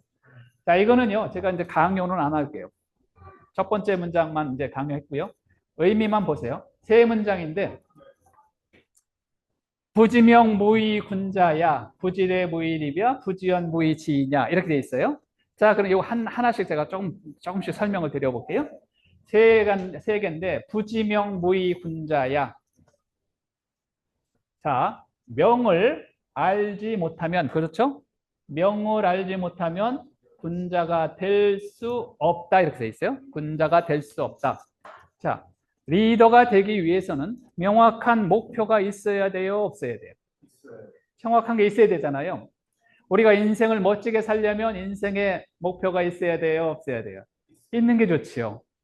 그러니까 리더다운 리더가 되기 위해서는 부지명, 명을 알지 못하면 안 된다, 이게. 내가 그 포지션의 리더가 되려면요, 그 포지션에 합당한 뭔가 있어야 되잖아요. 그러니 그 명을 세워야 된다. 그 명이라는 게 이제 소명도 될 수 있고, 천명도 될 수 있고, 개인의 목표도 될 수 있고, 개인의 꿈도 될 수 있고, 어쨌거나 내가 딱 세우는 거죠. 그거를 세워야 된다. 제가 짧게 할게요. 자, 두 번째는 뭐냐면, 부지대 무의립이야. 예를 알지 못하면 어떻게 돼? 예의 범절, 예의를 알지 못하면 일어설 수가 없다. 이렇게 돼 있어요. 일어설 수가 없다. 너무 심플하죠. 우리 사회나 조직에서 보통 공통으로 해야 되는 법률이나 어떤 규칙이나 예의나 이런 게 좀 서툴고 그러면은요, 한 사람으로서 반듯하게 쓸 수 있어요? 없어요? 없죠. 지 맘대로인데 저 혼자 잘났다고 떠드는데 그 누가 따라가겠어요, 그 사람을. 공동의 생활 속에서 공동의 어떤 룰이 있는 거잖아요. 그게 예의죠, 사실은요. 사람 만나면 인사도 잘하고요. 규칙이나 법칙도 잘 지키면서 뭔가 함께 살아나갈 수 있는 그런 게 있어야 되는데, 예의가 있어야 되는데 도대체 예의 범절 싸가지가 없으면 함께 살아가기 어렵다, 이게. 그런 얘기가 있죠. 자, 세 번째 문장이 있어요. 세 번째 뭐라고 써 있습니까? 부지언. 말을 알지 못하면 어떻게 돼요? 사람을 알 수 없다, 이렇게 됐어요. 우리가 말을 알지 못하면 그 사람을 정확하게 알기가 쉽다, 어렵다? 어렵다. 우리가 만약에 지금 아프리카 언어를 모르는데 아프리카 사람이 오면 커뮤니케이션이 돼요, 안 돼요? 안 되지요. 그런데 더 문제는 뭐예요? 우리끼리 우리말을 쓰면서도 이해가 못하는 게 있어요, 없어요? 너무 많죠, 사실은요. 이야기하는데 도대체 커뮤니케이션 안 되는 경우가 무지하게 많아요. 그러니 그 사람을 모르는 거야, 이게. 그 사람을 잘 알기 위해서는요, 뭔가 이렇게 이야기할 때 기도 쫑긋하고요, 그 사람의 마음으로, 역지사지 마음으로, 애기애타 마음으로 들어가야 그게 이제 마음을 읽을 수가 있는 건데, 그게 잘 안 된다, 이게. 노노의 맨 마지막 문장이 뭐예요? 제발 좀 말귀를 잘 알아들어라. 잘 알아들으려면 어떻게 해야 돼요? 노력해야죠. 부지연 무의지이냐? 이렇게 돼 있어요. 자, 그래서 이제 세 문장을 드렸는데, 자, 이제 오늘 마무리 한 3분 정도만 해볼게요. 논어를요, 딱 네 글자로 한번 축약을 해보자. 네 글자로. 15,691자를 전 네 글자로 축약을 하면 이렇게 축약을 한번 해볼 수가 있겠어요. 파기편 첫 번째, 논어의 맨 첫 번째 글자 몇 글자? 두 글자. 맨 마지막 글자 몇 글자? 두 글자를 연결을 하면 돼요. 그래서 여기 나와 있는 학이 시습지에서 학이, 지인에서 여조사니까 빼고 지인. 그래서 이렇게 해석을 해볼 수가 있겠더라고요. 학이 지인, 뭐예요? 학, 배우면 사람을 안다. 이해되시죠? 두 번째, 제발 좀 배워서 사람을 알아라, 이게. 라는 의미가 논어 속에 있다는 거죠. 이 세상에서 가장 중요한 건 우리 조직 생활할 때, 이 가정 생활할 때, 우리 나라, 이 국민으로 살 때 가장 중요한 게 사람이 아니겠어요? 공장 그렇게 본 거라고 저는 생각해요. 사람이다, 이게. 사람인데, 사람을 알기 위해서 사람에 대한 공부도 해야 되고, 정말 배우는 게 함께 잘 살기 위해서 배우는 거잖아요.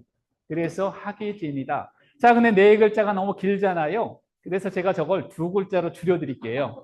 자, 두 글자로 줄이면 뭐가 되냐면 학인이죠. 학인. 그래서 논어는 학인이다, 이게. 제발 좀 어떻게 하라고요? 배우는 사람이 되라. 또 하나는 뭐예요? 사람됨을 배워야 된다. 사람됨. 배우는 사람도 중요하지만 사람됨을 배워야 된다, 이게. 그래서 논어 15,690환자가 다 사람에 대해서, 올바른 사람, 수기치인에 대해서 다 써놓은 거란 말이에요. 어지린도 들어가 있고 군자도 들어가 있고 이렇게. 그러니 여러분 논어를 읽으셔야 돼요? 안 읽으셔야 돼요? 논어 읽어야 된다. 왜? 논어는 저렇게 해서 군자가 되라, 리더가 되라 하면서 궁극적으로 하고 싶은 얘기는 군자학이다, 이게. 요즘 말로 하면 리더학이라. 논어는 뭐라고요? 리더학이다. 리더 돼야 되잖아요. 읽으셔야 돼요.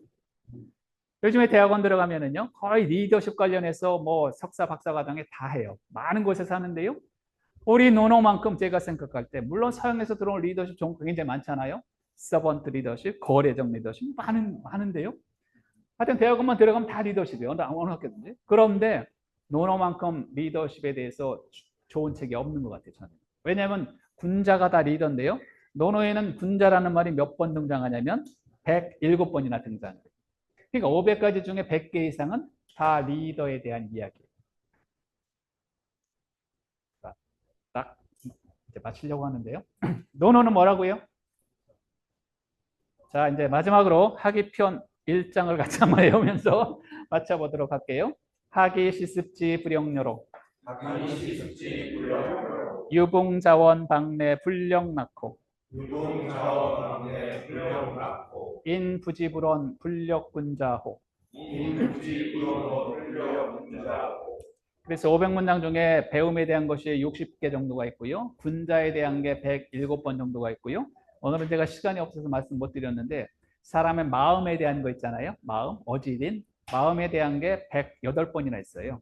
그러니까 500문장 중에 한 300개 정도는 오늘 다 공부하신 거랑 마찬가지예요. 아셨죠? 자, 이상 마치도록 하겠습니다. 어딘가의 티칭 사전 질문이 있었습니다. 첫 번째, 네, 논어에서 가장 손에 꼽는 덕목은 무엇입니까? 네, 요거에 대해서. 네.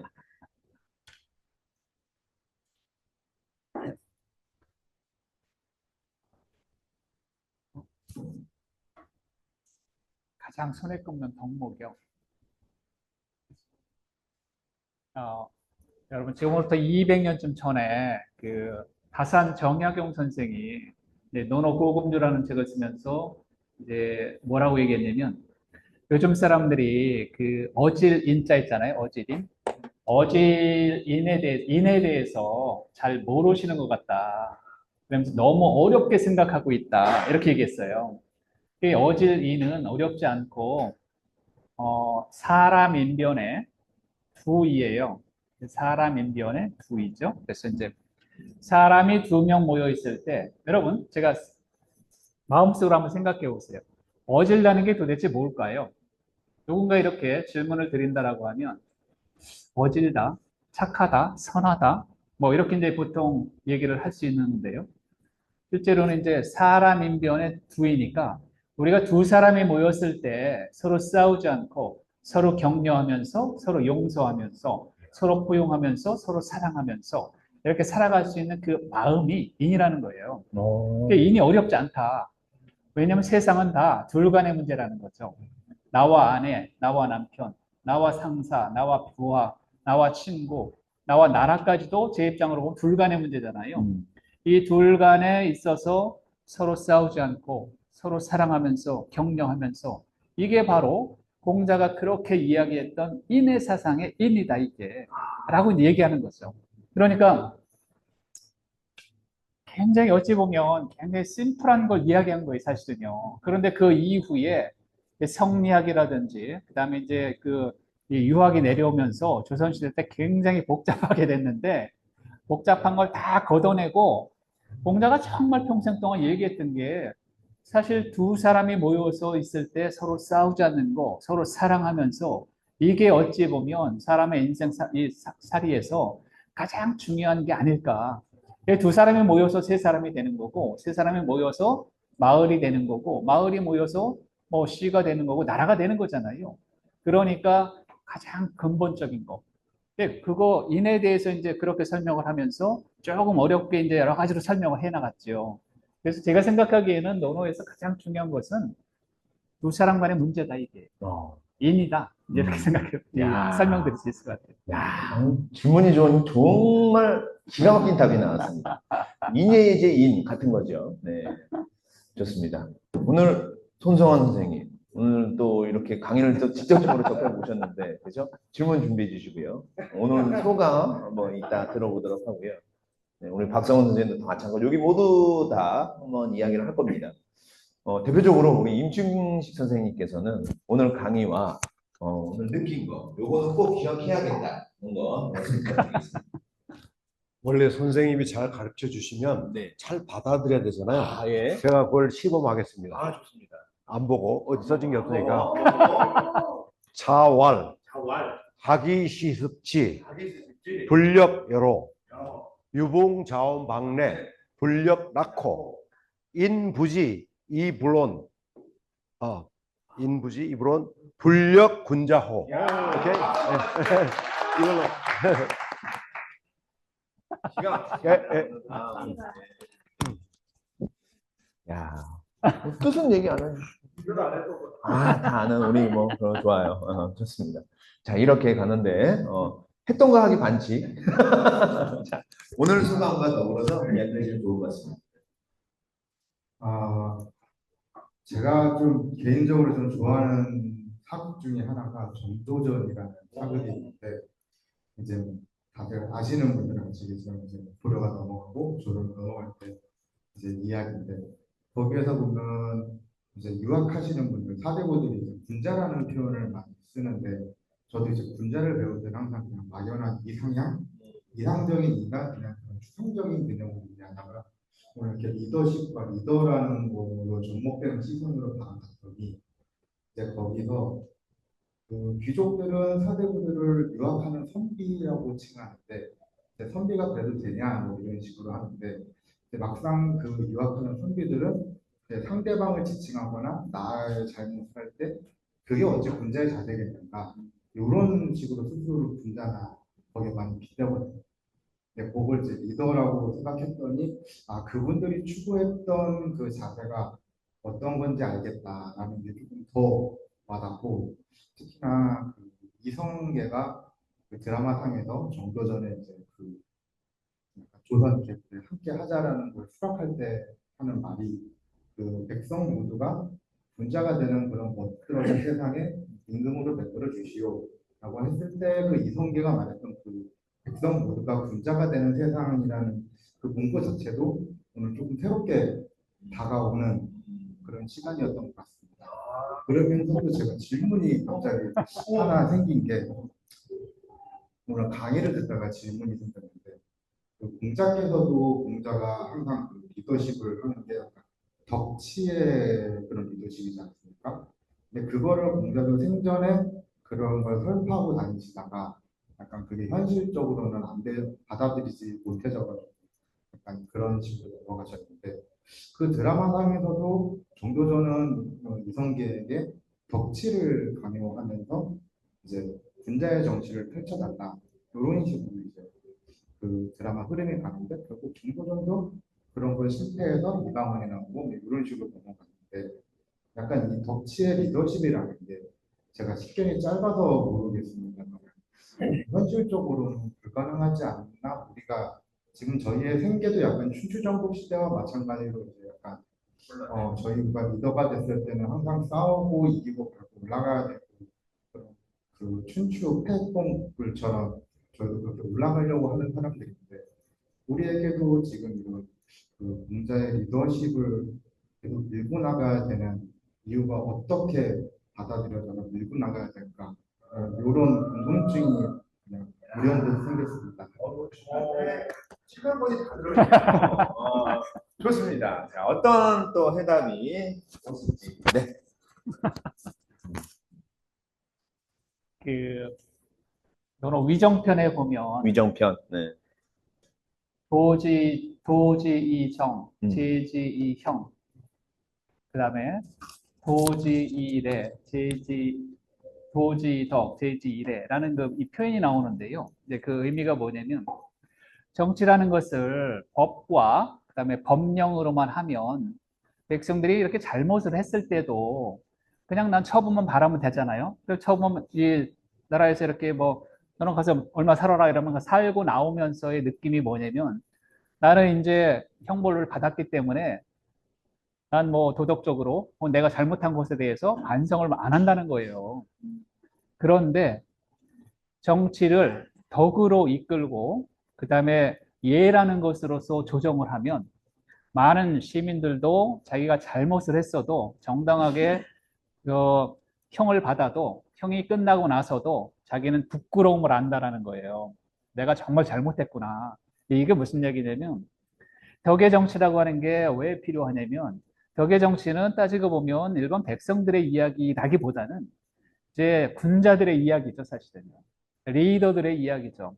현재적으로 보면 정치를 하는 이 고위 정치가들이 관료들이 본인들이 솔선수범을 하고 그다음에 본인들이 이 덕의 정치를 실행하게 되면 이 백성들은요, 시민들은 잘못을 하라고 해도 안 한다, 이게 실제로.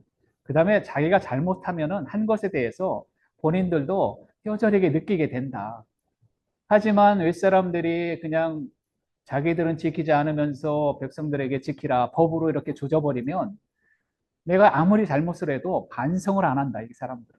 내가 뭐 이미 다 살았는데 무슨 반성을 해? 이렇게 생각을 하기 때문에 정치를 이끌어가는 그 리더들의 자세, 리더들의 생각, 이런 게 이제 굉장히 중요하다는 거죠, 사실. 그건 지금도 전 필요하다고 생각해요. 모범을 보이면 그것만큼 쉬운 게 없죠, 사실. 윗분들이 모범을 보면 뭐 회사도 마찬가지고요, 사장님도 마찬가지고요, 뭐 정치하시는 분들 마찬가지고요. 정확히 좋게 선량하게 모범을 보이면 시민들은 바로 따라간다, 이게. 논어에는 그런 얘기 되게 많이 나오죠. 물론 이제 그럼 덕이 뭐냐? 뭐 이렇게 이제 한번 물어보실 건가요? 덕이라는 것을 이제 다양하게 정의를 해요. 딱 덕을 두 글자로 얘기를 하라 그러면, 그, 어, 어짓인, 그 다음에 믿을 신, 이 두 가지로 얘기를 해요. 그러니까, 어진 것과 사람의 신용. 사람이 어질면, 아까 어진 거 말씀드렸잖아요. 사람을 사랑하는 마음, 이해하는 마음, 용서하는 마음. 그 다음에 이제 신용, 거짓말 안 시키고 자기가 정확하게, 정직하게 이렇게 사람이 살아가는 모습을 보면 우린 저 사람 덕이 있다. 이렇게 보는 거죠. 그 다음에 거기다 하나를 더 플러스 시켜라. 그러면 용감할 용자를 넣어요. 덕, 인, 용 이렇게. 그 다음에 이제 세 가지 가지고서 모자라니까 중용 같은 데서는 9가지를 들어요. 그래서 거기서 나오는 게 인, 예지 5개 들어가고 그 다음에 이제 뭐 효도 들어가고 공경하다 그 다음에 겸손하라 그 다음에 용기 뭐 이런 게 다 들어가서 9가지로 이렇게 덕을 풀이를 해놓는데 따지고 보면 덕이라는 게 지금 말씀드렸던 예지 그 다음에 나머지 5가지 이런 걸 다 포함해서 덕이라고 볼 수 있지만 그게 너무 많으니까 그래서 그냥 제 생각으로 딱 한 글자로 얘기해라 그러면 인이에요. 그렇게 보시면 돼요. 아, 이 시간이 더 좋은데? 야, 그죠? 정확한 해답을 들으셨습니까? 우리 헌법 1조 1항에도 나오는, 그죠? 군자의 덕목, 리더십. 잘 설명 주셔서 감사드립니다. 여러분 박수 한번 부탁드리겠습니다. 두 번째 질문과 세 번째 질문 동시에 한번 가보겠습니다. 논어를 접하게 된 계기가 있었다면 그거와 더불어 100세 시대의 20, 30대, 40, 50대에게 가장 해주고 싶은 말은 무엇입니까? 두 가지인데요. 이제 질문이 두 가지잖아요. 제가 논어를 이제 했던 이유는 되게 사소해요. 저는 이제 대학에서 전자공학 전공했고요. 그다음에 이제 삼성전자 들어가서 직장 생활 20년 했고요. 이제 40대 중반에 아까 나왔다라고 말씀드렸잖아요. 그리고 나서 제가 이제 서울 저 잠실 쪽에서 그 HR 컨설팅 회사를 제가 한 15년을 했어요. 뭐 할 게 없으니까. 근데 제가 나이가 50이 되었을 때 그 점심 때 그 저희가 잠실 석촌호수 아시죠? 석촌호수를 이제 한 바퀴씩 돌아요. 이제 점심 먹고 운동 삼아. 근데 한 번은 심심하더라고요. 그래서 제가 우연찮게 천자문을 써갖고 나갔어요. 여러분 천자문 다 읽어보셨죠? 천지 현황, 우주 홍황, 일월영축, 진승열장, 한내스왕, 추수동장, 윤여성세, 율려지왕 이게 1000개예요. 그래서 하루에 4글자씩을 제가 써가지고 나갔어요. 천지 현황. 40분 산책할 때 이 4글자 외울 수 있을까요? 없을까요? 외울 수 있죠. 계속 산책하면서 외우니까. 그 다음날 가면 또 있어먹지. 그럼 또 외우는 거죠. 이래서 제가 한 1년 정도를 했는데, 그러니까 이제 한문이 쭉 눈에 보이더라고요. 그래서 제가 51인가 52살에 그 교보문고를 갔어요. 그 잠실에 있는. 그랬더니 그때서야 논어책이 딱 보이는 거예요. 제 눈에. 그래서 논어책을 산 거지요. 사갖고 이제 낮에 일하면서 책상에 놓고서 이제 틈틈 읽어보고 저녁도 읽어보고 한 1년을 거쳐서 1500페이지짜리 책을 제가 샀어요. 그래갖고 벽돌책인데요. 이거를 한 1년 정도 읽어보니까 이건 천자문보다 훨씬 재밌더라고요. 그래서 이제 훨씬 재밌는 것까지 끝났으면 제 인생의 논어는 거기서 끝이었는데 제가 딱 한 가지를 더 했어요. 뭘 더 했을까요? 뭘 더 했냐면 제가 저녁 때 이제 산책을 또 한 40분씩 해요. 매일. 지금도 하는데 산책할 때 이번 제가 논어를 가지고 나간 거예요. 하기, 시스지, 구령여로 딱 가지고 나가요. 그래서 이걸 가지고 한 일주일 정도 끌어요. 여러분 일주일이면 그 한 문장 외울 수 있잖아요. 외우는 데서 끝나는 게 아니라 과연 이 문장이 의미하는 바가 뭐냐. 그 다음에 이 문장에서 우리가 배워야 할 게 뭐냐. 그래서 나와 비슷한 사람들에게 이 문장을 가지고 이야기를 해준다라고 하면 어떻게 해주면 좋겠느냐. 생각할 수 있잖아요. 그래서 이제 주말에 이걸 가지고 2장짜리 글을 써요.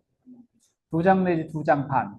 그러니까 A4 용지로 폰트 10으로 해서 2장 반짜리 글을 한 2주에 하나 정도씩 쓸 수 있죠. 일주일에 일주일에 하나도 쓸 수 있죠, 사실은요. 그래서 1년에 30개를 쓴 거예요. 그래서 제가 53세 때 첫 번째 논어책을 낸 거예요. 그리고 나서 이제 매년 이렇게 하나씩 낸 거죠. 왜 지금까지 온 거예요? 별거 아니죠, 사실. 여러분 모두 다 하실 수 있는 거죠. 네, 좋은 답변 감사드립니다. 지금은 또 이제 온라인 줌을 통해서 리테일 테크 방섭님과 박경민 선생님, 연아 선생님, 다양한 분들이 함께하고 계시고요. 네, 질문도 이어서 또 가보도록 하겠습니다. 50의 논어를 어떤 관점에서 더 중요하게 생각하고 배우면 좋을까요? 라고 질문 주셨는데 책에서 다 나오지 않습니까? 네. 이건 간략하게 한번 말씀해 주시면 좋을 것 같습니다. 50에 있는 논어, 사실 네. 이제 그 50이라는 것은 따지고 보면 전 인생에 있어서 55세가 가장 좋은 나이라고 생각해요. 55세? 네. 그래요? 오땡. 어때? 네. 55세가 우리 인생에서 가장 좋은 나이라고 저는 생각해요. 왜냐하면 55세는 30세와 80세의 딱 중간이에요. 우리가 30세부터 열심히 이제 취업을 해서 사업을 하든가 하면서 일을 하잖아요. 한 25년 동안 진짜 앞뒤 안 가리고 열심히 일을 해서 딱 보니까 55세가 된 거예요. 근데 인생 전반전을 딱 보면은요, 내가 정말 원해서 좋아하는 일을 한 사람들은 별로 없어요. 어떻게 하다 보니까 그 학교 간 거고, 어떻게 하다 보니까 그 전공을 선택하게 된 거고, 열심히 하다 보니까 그 조직에 들어가서 일을 쭉 하다 보니까 지금까지 된 거예요. 그래서 사람들은 이렇게 이야기하죠. 잘 됐으면 내가 잘해서 잘 된 것이고, 잘 못 됐으면 우리 아버지가 덜 가르쳐서 못 된 것이다. 라고 이제 조상 탓을 하게 되는데, 자, 앞으로 25년이 또 남았다는 얘기예요. 우리가 80세가 됐을 때 정말 내 인생을 잘 살았어 라고 평가받는다면 그것은 내가 잘해서 잘 된 거고요. 아, 그때 가서도 정말 후회하는 인생이 된다라고 하면 그건 아버지 탓이 아니라 제 탓이라는 거죠. 왜냐하면 우리는 지금 55세 정도면 한 20년, 30년 정도 살았던 인생의 경험을 가지고 있어요. 그리고 우리가 20대 중반, 후반 때보다 경제적으로도 좀 나아 있고요. 대평균적으로 보면 사회적으로도 나아 있고요. 걱정할 것들은 사실 우리가 인생 전반전보다는 적어요. 아이들도 많이 컸고요. 그래서 이제는 우리 아이를 위해서, 이제는 우리 가족을 위해서 살았다라고 하면 이제 나를 위해서 살 수 있는 절호의 시간이 왔다, 이게. 이제 나를 위해서 앞으로 시간이 충분하잖아요. 25년이나 더 남아 있어요, 지금요. 그러니까 그 시기를 이제 정말 여러 가지 전략을 펴서 내가 좋아하는 종호소호, 내가 좋아하는 바를 따르겠다. 뭐 그 얘기도 마찬가지인데요. 그래서 가능하면 그런 전략을 세워서 인생다운 인생을 살아볼 수 있는 시기가 바로 지금이다, 이게. 라는 측면에서 50에 있는 논어는 그거를 진행하는데 기본적으로 이제 이 사람의 마음속에 어떤 결심을 한다든지 아니면 뭐 그런 이제 결정을 한다든지 이럴 때 필요한 게 뭐냐면 이게 정말 맞는 일일까? 내가 이렇게 하는 게 좋은 일일까? 이런 것들에 대해서 의심을 하게 돼요. 그래서 옛날에 논어는 2500년 이상 내려온 책이기 때문에 여기서 이야기하는 것들을 어느 정도 근거를 잡아서 나의 마음의 이 기반으로 삼는다라고 하면 정말 용감하게 나갈 수도 있겠다. 이런 측면에서 그렇게 생각하신다라고 하면 50에 있는 논어 한번 읽어볼 만하죠. 아, 좋습니다. 박수 한번 부탁드리겠습니다. 네. 우리 또 성균관의 자랑, 우리 최우진 선생님 오늘 강의와 더불어서 네, 하고 싶은 말이 있으시다면 네. 아, 이 세상에는 논어를 읽은 사람과 논어를 읽지 않은 사람으로 두 분류로 구분이 될 것 같습니다. 이제 저도 오늘 강연을 듣고 논어를 잘 읽어서 논어를 읽은 사람의 축에 들 수 있도록 노력을 하겠습니다. 강연 너무 잘 들었고요. 물론 뭐 제가 이제 뭐 더 선배님들도 계시지만 이제 살아오다 보니까 지혜라는 것이 조금씩 생겨가는 것 같은 느낌이 들더라고요. 근데 이제 저와 같이 살아가는 사람들 중에는 뭐 제가 판단하기는 그렇지만 그 제가 생각하는 그 지혜를 갖지 않고 살아가는 사람들도 꽤 많이 있더라고요.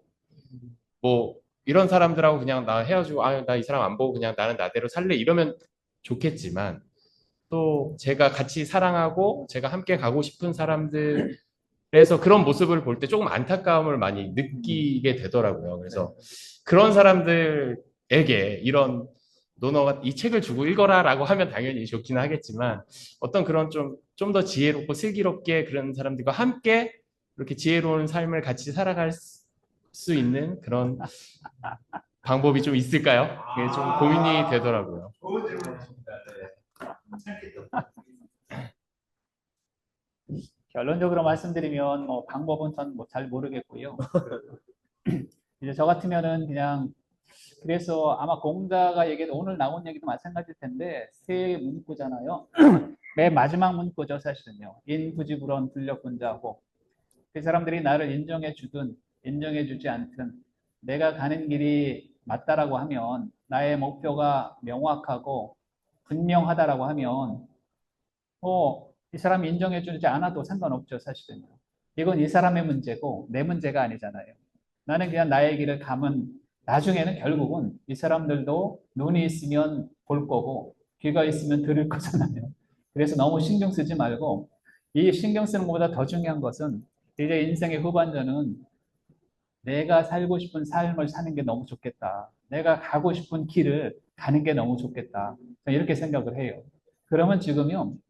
우리가 보통 시간 관리 하는데 사실 시간 관리는 없어요. 없고 뭐가 있는 거냐면 목표 관리만 있다라고 생각해요. 우리가 목표가 생기면은요. 주변에 쳐다볼 여력이 없어요, 사실은요. 내가 가는 길도 바빠 죽겠는데 뭐 어쨌거나 아무 상관이 없더라고요, 보니까요. 그런데 내가 만약에 잘 되잖아요. 잘 되면 이 사람들이 다 인정을 해줘요. 우리 가족도 인정을 해주고요. 하지만 내가 가는 길이 시원찮고 삐딱하면은요. 잘 못 되잖아요. 그럼 이 사람들이 뭐라고 얘기해요? 그 봐, 그렇지. 그러니까 이제 인정도 안 해주고요. 그렇게 되는 거잖아요. 그러니까 결국은 내가 어떻게 하느냐에 따라서 그게 달려진 거지, 이 사람들에 의해서 달라진 게 아니다. 저는 개인적으로 그렇게 생각을 하니까 속이 편해져. 좋습니다. 위정편의 지지위 부지 부위지 뭐죠? 지지위 지지, 부지위 부지. 지지야. 야, 좋죠. 모르는 건 모른다 얘기하는데 그 질문에 다 하시면서 또 이렇게 겸손히 우리의 해답을 또 찾아주시는 그런 답이었습니다. 아, 고맙습니다. 우리 박성원 선생님. 오늘은 또 유독이 딱 뭔가 선비 같은 자세로 임하시는데 어떠셨습니까?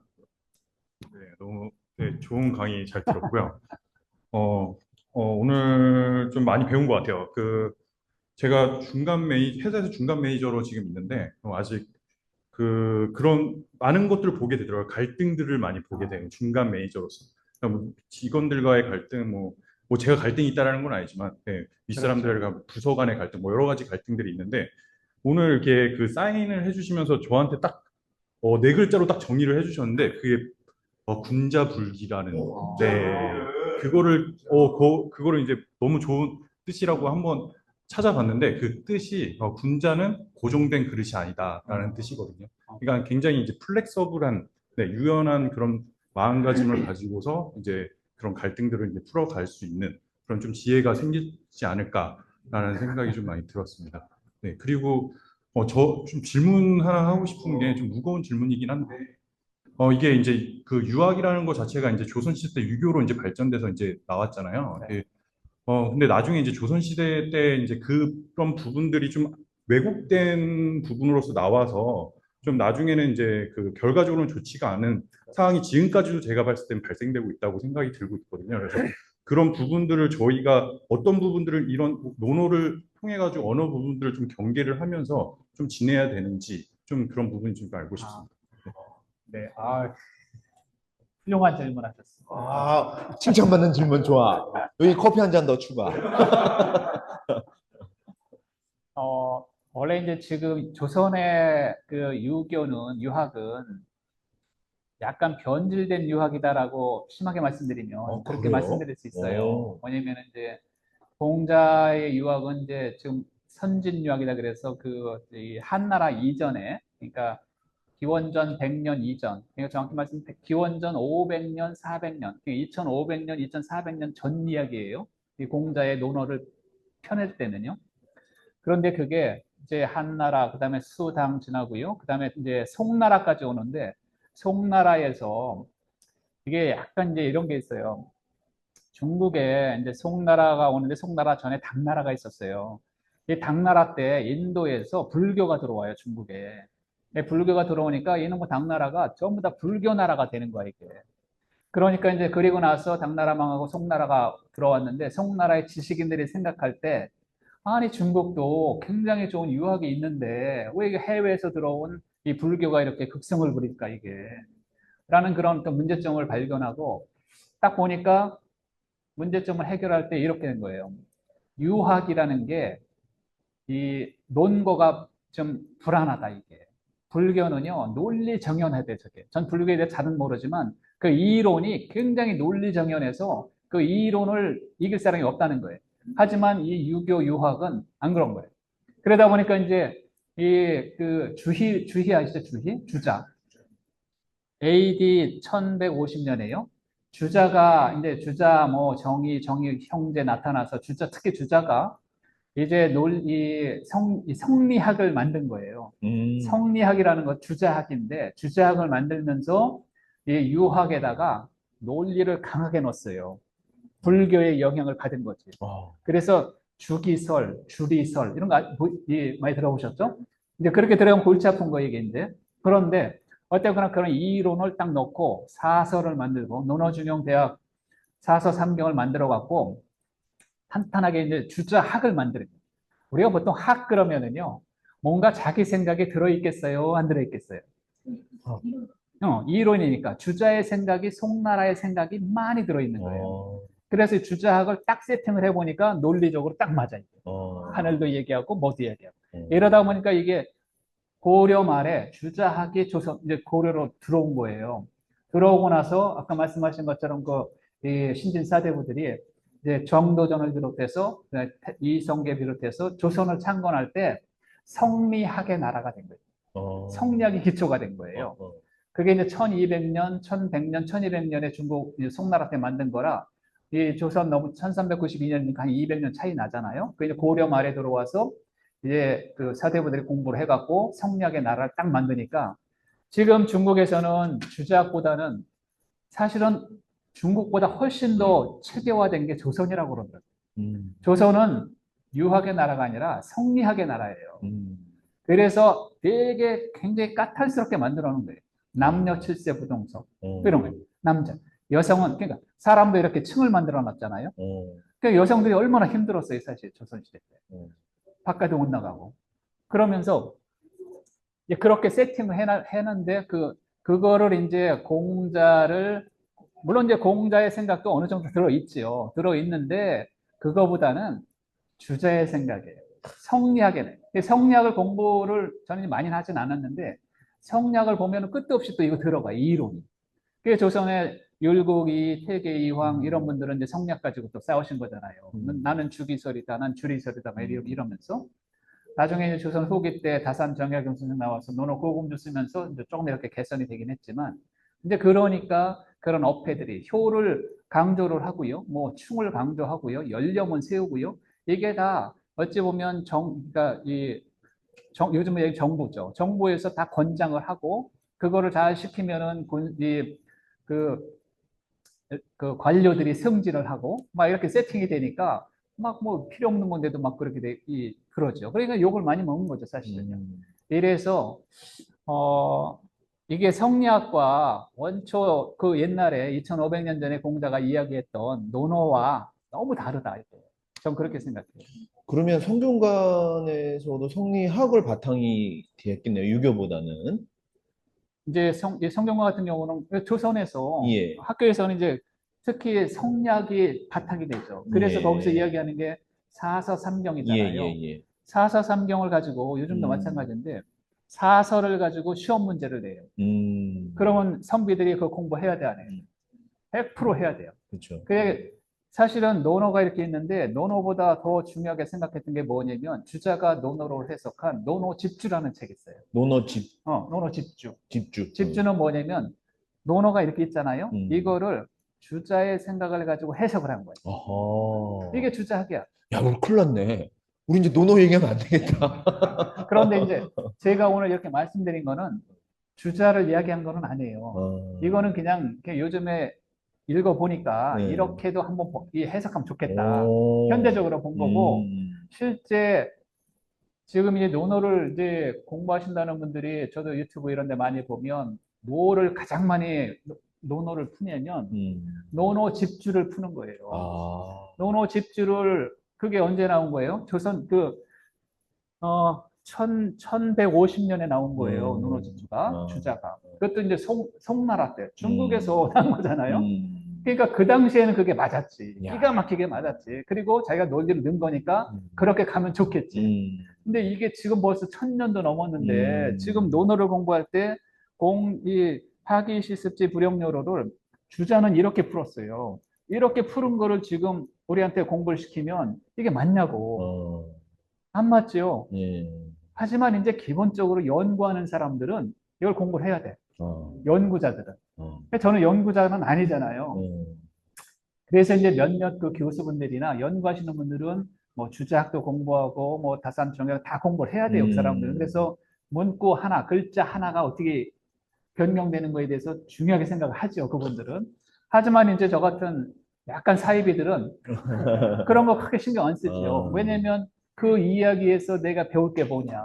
그래서 내가 배워서 내가 뭐 잘 해나가면 효과 있는 거잖아, 이게. 그래서 저는 개괄적으로 이렇게 얘기를 해요. 조선에는 조선시대에 논어가 필요하고, 다산 정약용 선생 시대에는 그 논어가 필요하고, 지금 2025년도에는 지금의 논어가 필요하다. 중요한 말씀이십니다. 하지만 논어라는 게요, 너무 재밌는 게, 논어는 기가 막히게 한 사람이 쓴 책이 아니에요. 제자들과 더불어? 논어는 공자가 쓴 책도 아니에요.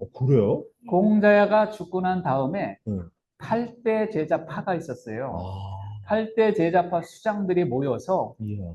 한 3, 40년 이제 공자 죽고 난 다음에 이제 스승은 돌아가셨으니까 그때는 아까도 말씀드린 것처럼 글이 남아 뭐 아주 쓰기가 어렵잖아요. 나무 쪽쪽이에다 써야 되니까 아주 중요한 얘기들만 써놓은 거예요, 이게 제자들이. 그러니까 가지고 와서 이제 편집을 한 거죠. 그렇기 때문에 여기는 공자의 생각이 들어있는 책이긴 하지만 공자의 의도가 들어있는 건 아니에요. 어떤 책이든 맹자는요, 맹자의 의도가 들어있는 책이에요.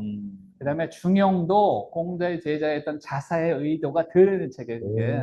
하지만 논어만큼은 공자가 제자들과 이야기할 때, 아, 내가 이렇게 이야기하면 나중에 이게 책으로 되겠지? 이렇게 생각했겠냐고. 아니죠. 그냥 좋아서 얘기한 거고, 정말 사랑해서 이야기한 건데, 이게 제자 입장에서 훌륭한 말이니까 적어 놓은 거예요. 야. 그래서 이런 것들만 갖다가 만들어 놓은 책이기 때문에 그래서 어렵군요. 어렵기도 하죠. 근데 그러기 때문에 더 이게 살아있다. 아, 살아요. 저는 논어를 이 벼로 생각하면은 이제 나달이다, 이게. 나달? 곡식, 나달. 혹시. 왜냐면 아주 이게 도정을 한 게 아니다. 아. 그래서 누가 갖다 도정을 하느냐에 따라서 이건 이제 쌀도 될 수 있고, 5분 도미도 될 수 있고, 7분 도미도 될 수 있고, 이렇게 쓸 수 있다. 그러네. 건강에 좋게 써먹을 수 있다, 이게. 야. 라고 생각을 해요. 나달 괜찮은데? 여태 난 미라를 밀었는데 나달을 바꿔야겠네. 아, 여러분 박수 한번 부탁드리겠습니다. 야, 아니 군자불기 질문이 좋으니까 이 좋은 또 해답이 나오잖아. 군자불기만 그죠? 한 3시간 이야기해 줄 수 있으신데 아, 너무 좋네요. 네. 그러면 이제 한 20대로 넘어가서 네. 우리 20대는 오늘 노노 얘기를 어떻게 또 받아들였고 어떤 이야기가 나오는지 이낙연 선생님 이야기 부탁드립니다. 네, 안녕하세요. 이낙연입니다. 저는 일단 10년 전 중학생 시절에 이 논어의 첫 문장을 한문 시간에 배웠던 기억이 있는데요. 그때 당시에는 하기 쉽지 불영여로를 단순히 깜지 쓰면서 외웠던 그런 안 좋은 추억이 있습니다. 그래서 그때 당시에는 공부하는 게 너무 힘들기도 하니까 배우고 익히는 게 기쁘지 아니한가라는 말이 되게 와닿지 않았어요. 기쁘지 않고 오히려 힘들었던 기억이 많았어서 그렇지. 그런 생각이 많았는데 선생님께서 오늘 해석해 주신 걸 10년 후에 제가 듣다 보니까 지금은 어느 정도 배움의 기쁨도 알고 익히는 걸 다른 사람들하고 나누는 것에 대한 기쁨도 안 상태라 그런지 확실히 와닿는 포인트가 명확히 달랐던 것 같습니다. 그래서 논어는 리더학이다 이렇게 명확하게 정리해 주신 부분도 머릿속에 너무 잘 각인이 된 것 같아서 좋았고요. 또 이 50에 있는 논어를 10년 전에 제가 접했다면 조금 더 제 삶의 방향이 달라졌을 수도 있겠다는 생각도 들고 앞으로 이 책을 제가 나이가 들어가면서 각 세대별로 어떻게 느끼는지를 다르게 정리를 하면 또 그거 나름대로 재미가 있을 것 같아서 저는 제 친구들하고 한번 이걸 같이 읽고 토론하면서 삶의 방향을 정해봐야 되겠다는 생각을 오늘 하게 되었습니다. 그래서 제가 또 질문이 있는데요. 선생님께서 사람됨을 배워야 된다 이렇게 마지막 문장으로 정리를 해주셨는데 그러면 어떤 방식으로 어떤 그 지식을 가지고 사람됨을 배워야 되는지 또 궁금해졌거든요. 그래서 그거에 대해서 질문 드리고 싶습니다. 요즘에 Z세대입니다.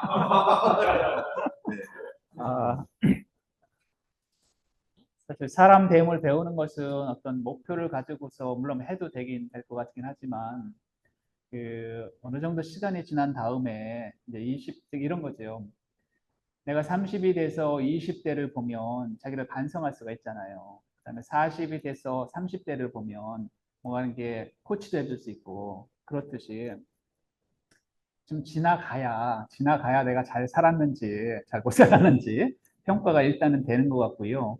그때 그래도 30대에 20대를 회상해 볼 수 있다라고 하면 분명히 40대도 30인데 40대 정도도 자기가 어느 정도 생각을 할 거예요. 그런데 평생 살면서 과거 이렇게 되돌아보지 않고 반성도 없고 뭐 이러면은 이제 플래닝하기가 되게 어렵죠, 사실은요. 그래서 일단 그런 생각을 가지고 있다는 것은 굉장히 희망이 있다 이게 이렇게 일단 생각이 들고요. 또 하나 이제 조선시대 보면은 그 이제 주자 얘기 또 한마디만 또 해드릴게요. 이 주자가 이 소학이라는 걸 만들었어요. 소학. 소학이라는 것은 뭐냐면 이제 대학, 사서삼경은 이제 너무 어려우니까 어린 아이들을 위해서 소학을 만드는 건데 소학도 사실 되게 어려워요. 읽어보니까. 근데 이제 소학에서 예를 들어서 이런 거죠. 아침에 일어나서 이부자리를 개고 마당을 쓸고 청소하고 아이들은 그런 것부터 가르쳐야 된다. 라는 게 수학에 나와요. 소지하는 거, 청소하는 거. 그렇다는 이야기는 가장 기본적인 거잖아요. 우리가 일상생활에서 지금 일상생활에서 해야 될 일, 그럼 뭐 내가 이야기하지 않아도 다 아는 거잖아요, 사실은. 집안에서. 근데 하기 싫어서 안 하는 거지. 엄마 말 듣기 싫어서 안 듣는 거잖아요. 하지만 그런 것들, 이미 알고 있는 그런 것들, 기본적인 것들부터 어려서부터 진행을 해야 그런 것들이 곧 덕을 쌓는 것이고, 그다음 수영을 하는 것이고, 이렇게 된다라는 것이 이제 소학에 나와요. 그래서 이제 빗대서 지금 말씀드리는 건데, 기본적인 것들 하나씩 하나씩. 그래서 어떤 일이든지 좀 동일하게 이제 뭐 직장에서 일을 하시든 집에서 하시든 하실 때 자기 소의 힘을 딱 맡았다라고 하면 그걸 좀 가능하면 완벽하게 해치워내는 그런 것들을 진행을 하고 있어야 그래야 그런 사람에게 더 큰 일을 맡기는 거잖아요. 가정에서도 직장에서도 마찬가지예요. 하지만 이제 내가 대학을 존대 나오고 직장 들어가서 내가 이 하찮은 일을 하려고 내가 지금까지 고생을 했을까? 이런 생각이 들면 어떤 하찮은 일을 시켰을 때 잘해요, 안 해요?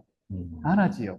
이거 뭐 이 고급 인력을 이런 하찮은 일 라고 해서 하나를 잘 못하잖아요. 그러면 그 그룹에 있는 사람들에게 어떻게 찍히냐면 쟤는 하찮은 일도 못하는 애구나 라고 찍히는 거죠. 그러면 이 사람한테 더 큰 일을 시키겠어요? 안 시키겠어요? 절대로 안 시키죠. 그러니까 가정에서도 직장에서도 일터에서도 뭔가 작은 것부터 이렇게 좀 이제 체계적으로 한번 해보는 그런 힘들더라도 그런 과정들을 거치게 되면 주변에서도 인정도 받고 또 자기 스스로도 이제 힘도 나고 뭐 이렇게 돼서 그러면서 가는 게 아닐까. 그래서 갑자기 지금 내가 나이가 20인데 인생 50, 60, 70을 어떻게 하면 잘 살아요? 이렇게 물어보는 것보다는 지금 당장 해야 할 일을 좀 스마트하게 끝내는 거. 이런 거 우리가 할 수 있는 거니까 그렇게 해야 한다는 것이 소학에 나오는 이야기이다. 이렇게 생각합니다. 좋습니다. 박수 한번 부탁드리겠습니다. 오늘 좀 마지막에 좀 마이크를 드리려고 했는데 뭐 일정상 오늘 강의 잘 들었습니다. 제가 55세입니다. 정확하게 55세. 그래서 오늘 아까 축사에서 말씀드린 것처럼 여기에 이제 애기에타가 다 들어있는 것 같아요. 그래서 학위시습지, 그래서 애기, 그 다음에 유붕자원 막내, 그 다음에 그게 그죠? 에타, 그 다음에 인부지 이브론이 리더십, 그리고 또 애기에타 합쳐진 거예요. 이렇게 해서 아마 우리가 논어에서도 애기에타 정신이 흘러나오는 것을 다시 한번 확인할 수 있게 해주셔서 너무나 감사드립니다. 저는 다음 일정에서 좀 먼저 같이 양해를 구해가고요. 너무 감사드립니다. 네. 좋습니다. 네.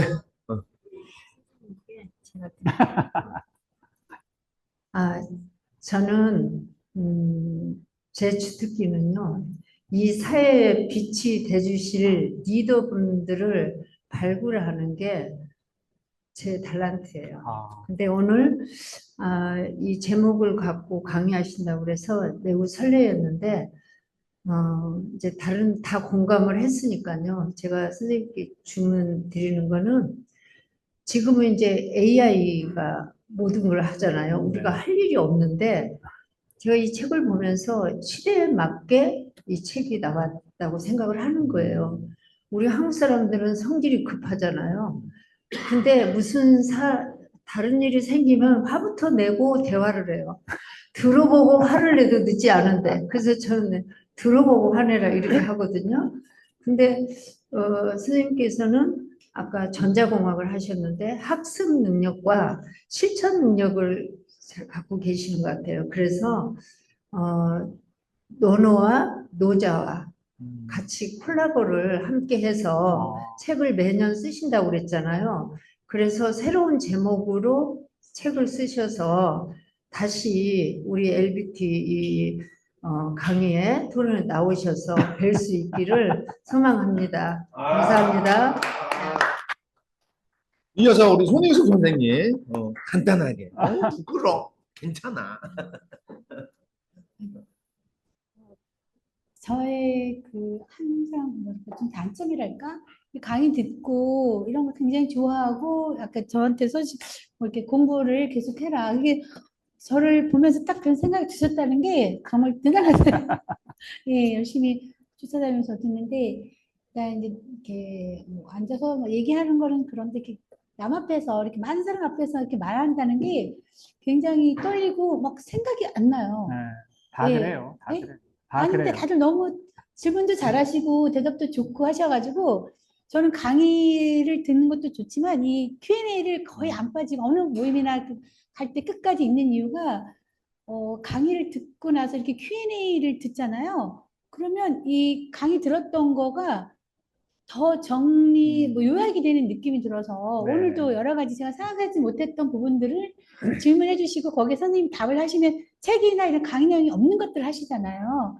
그래서 오늘도 그게 너무 감사하고 이런 모임에 온 것도 감사하고 고맙습니다. 네. 고맙습니다. 참 따뜻한 모임이죠. 우리 또 사진으로 우리 헌신해 주신 우리 추억을 남겨주는 모민서 선생님 간단하게 소견을 말씀 주시면.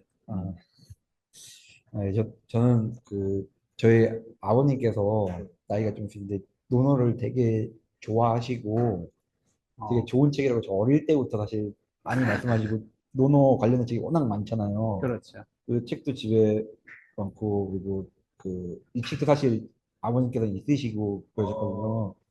근데 사실 저는 약간 의뢰 좀 딱딱하고 그런 거라고 생각하고 그렇게 좋은 책이라고 추천하는데도 사실 솔직히 부끄럽게도 읽어본 적이 없거든요. 근데 그렇죠. 지금 요거 강의 내용 듣고 또 하면서 지금 잠깐 훑어봤는데 그냥 훑어봐도 어느 정도 이게 파악이 되잖아요. 되게 좋은 내용이 많이 있는 것 같은데 그래도 이번 기회에 좀 이제 논어를 좀 읽고 공부하고 예, 좀 사람을 정진하고 저도 좀 더 좋은 사람이 돼서 애기애타를 실천할 수 있도록 좀 논어를 좀 친하게 지내보도록 하겠습니다. 좋습니다. 저 이거 읽으면 300문장 알게 됩니다. 우리 주영선 선생님 오늘 또 시간 열심히 또 뒤에서 메모하시면서 듣던데 이야기를. 네, 오늘 강의 너무 잘 들었고요. 사실 저기 질문 안에는 제가 준비한 것들이 있습니다. 그래서 많이 오늘 어지린 말씀하신 사람 생각하면서 더 열심히 살아가도록 하겠습니다. 오늘 강의 너무 감사합니다. 네, 좋습니다. 네, 그럼 오늘 뭐 다 서로 소통을 하셨었던 내용이시고, 네, 그냥 넘어가도 돼요? 아니면 뭐 논어에 대해서 이야기를 하실게. 고사한 정신에서 많이 나오는데, 그죠? 가장 복잡했을 때 가장 작은 것부터 풀어헤치라 했는데 말씀을 주셨어요. 우리 처장님이 논어하면 이야기 떠오르는 거 오늘 강의 떠오르서. 왜 갑자기 저한테 마이크를 평소에 안 주시는데 사실 제가 논어는 어려워서 별로 안 좋아하는데 왜냐하면 어렸을 때는 그 논어를 처음 접했을 때 너무 당연한 얘기하는 거 아닌가라는 그냥 교과서잖아 막 이게 뭐 어려워 막 이러면서 막 저는 그때 막 좋아했던 게 뭐 포스트 모더니즘이니 뭐 기호학이니 막 이러면 이런 거 읽으면서 랑그 막 이러면서 막 그런 있어 보이는 걸 좋아했거든요. 그러다가 나이가 어느 정도 차고 나서 논어를 이제 하필이면 또 제가 최근에 읽기 시작했던 게 최정현 선생님 책이었어요. 50에 있는 논어라는 책을 저희 리디북스에서 읽기 시작하면서 다시 또 어렵다고 느낀 게 이게 참 지키기 어려운 이야기들을 그래서 이게 성현이 남긴 글이구나라는 참 이게 그래서 어렵더라고요. 읽으면 읽을수록 겁이 나요. 이렇게 살 수가 없는데라는 생각을 했는데 좀 오늘 말씀에서 좀 그런 거에 대해서 그래도 좀 어렵게만 생각했던 부분들에 대해 좀 쉽게 받아들일 수 있게 잘 설명을 해주신 것 같아서 감사드립니다. 네, 좋은 강연 감사합니다. 요약이 항상 좋으셔요. 마지막 질문입니다. 이제 줌을 통해서 저희가 왔는데 지금 살면서 가장 고통을 느끼는 분이 계시대요. 뭐 예를 들자면 그거를 비롯해서 그 뭐 교통사고든 기타 어떤 사람의 죽음이든 또는 뭐 생각지도 않던 뭐 일이 닥쳤어. 이걸 노노 또는 대표님께서의 알고 계시는 방법이 있다면 극복할 수 있는 방법이 무엇이 있을까요? 네. 그 논어에 보면 네. 이제 인무원료 필류근우라는 말이 있어요. 네. 이 말은 무슨 얘기냐면 필류근우, 필 반드시, 유 있다, 근 가까울 근, 근심 걱정 우. 우리 삶이라고 하는 것은 누구나 다 필히 근심 걱정을 가지고 있다.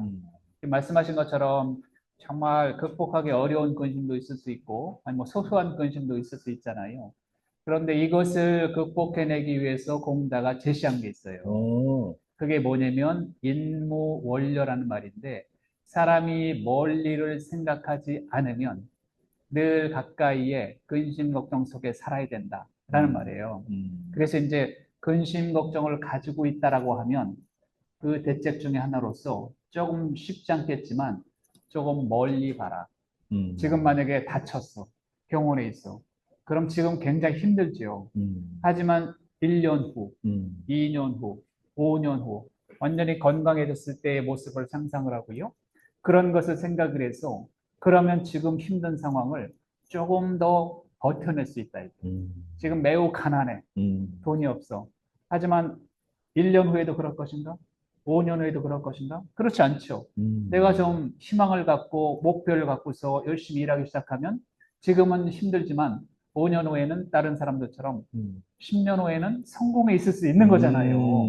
그렇기 때문에 그거를 바라보고, 그러니까 그 꿈이 원료라는 게 뭐냐면 멀리를 생각하다 이건데, 원료라는 것을 요즘 말로 바꾸면 바로 목표예요. 그리고 꿈이에요. 비전이에요. 내가 그 꿈이 간절할수록, 나의 그 목표가 명확할수록 지금 힘든 이 상황을 그래도 힘들지만 버텨낼 수 있다. 버텨낼 수 있다. 왜? 사람은 희망에 살고 희망에 죽는 거잖아요, 사실. 절망에 죽는 거잖아요. 그러니까 그 꿈과 목표를 명확히 하고, 인무원료 필류근우, 사람이 멀리를 생각하지 않으면 어떤 쉬운 일도 다 힘들다라는 게 사실이에요. 그러니 힘들수록 목표와 꿈을 한 번 더 생각해 보고요. 지금은 힘들지만 1년 후를 생각해 보고요. 5년 후를 생각해서 뭔가 목표가 생기면 희망이 생기거든요. 그리고 그걸 따라서 단계적으로 올라가면 되는 거거든요. 사람 누구나 다 인생이 아주 쉬운 인생만 있는 게 아니잖아요. 다 어려워요, 따지고 보면. 그런데 그 어려움을 이겨내기 위해서 명확한 꿈과 명확한 목표를 갖고 있는 게 진짜 좋겠다라고 공자가 얘기합니다. 이야, 너무 좋습니다. 그러면 질문은 반대로 남자 성향과 여자 성향이 다르잖아요. 남자는 좀 목표지향적이어서 그 말이 저는 공감이 100% 되는데, 여성 같은 경우는 관계지향적이다 보니 그러지 않을 수도 있잖아요. 그런데 이제 그거는 남자의 문제가 아니라 그냥 인간의 문제라고 생각해요. 인간의 약간의 편차는 있겠죠. 남자하고 여자 편차는 있지만 그래도 아니 여성도 충분히 목표를 갖고 있을 만하죠. 목표가 작아도 괜찮아요. 꿈이 소박해도 괜찮아요. 하지만 그 꿈을 생각할수록 정말 가슴이 저려오고요. 그 간절함을 생각할수록 생각만 눈물이 흐를 정도의 내가 우리 부모를 위해서, 내가 우리 아이를 위해서, 내가 우리 남편을 위해서, 내가 우리 아내를 위해서 힘들지만 이것만큼은 내가 버텨내겠어 라는 간절함만 갖고 있다라고 하면 그 힘든 것이 좀 줄어든다는 거예요. 그게 원료라는 거예요. 그게 공자가 얘기한 거예요. 알겠습니다. 여러분 다시 한번 큰 박수 부탁드리겠습니다. 어려움이 고난이 있다 한들 여러분 꿈과 희망과 비전을 가지고 앞을 내다봅시다. 지금까지 Q&A 시간이었습니다. 여러분 큰 박수 부탁드리겠습니다.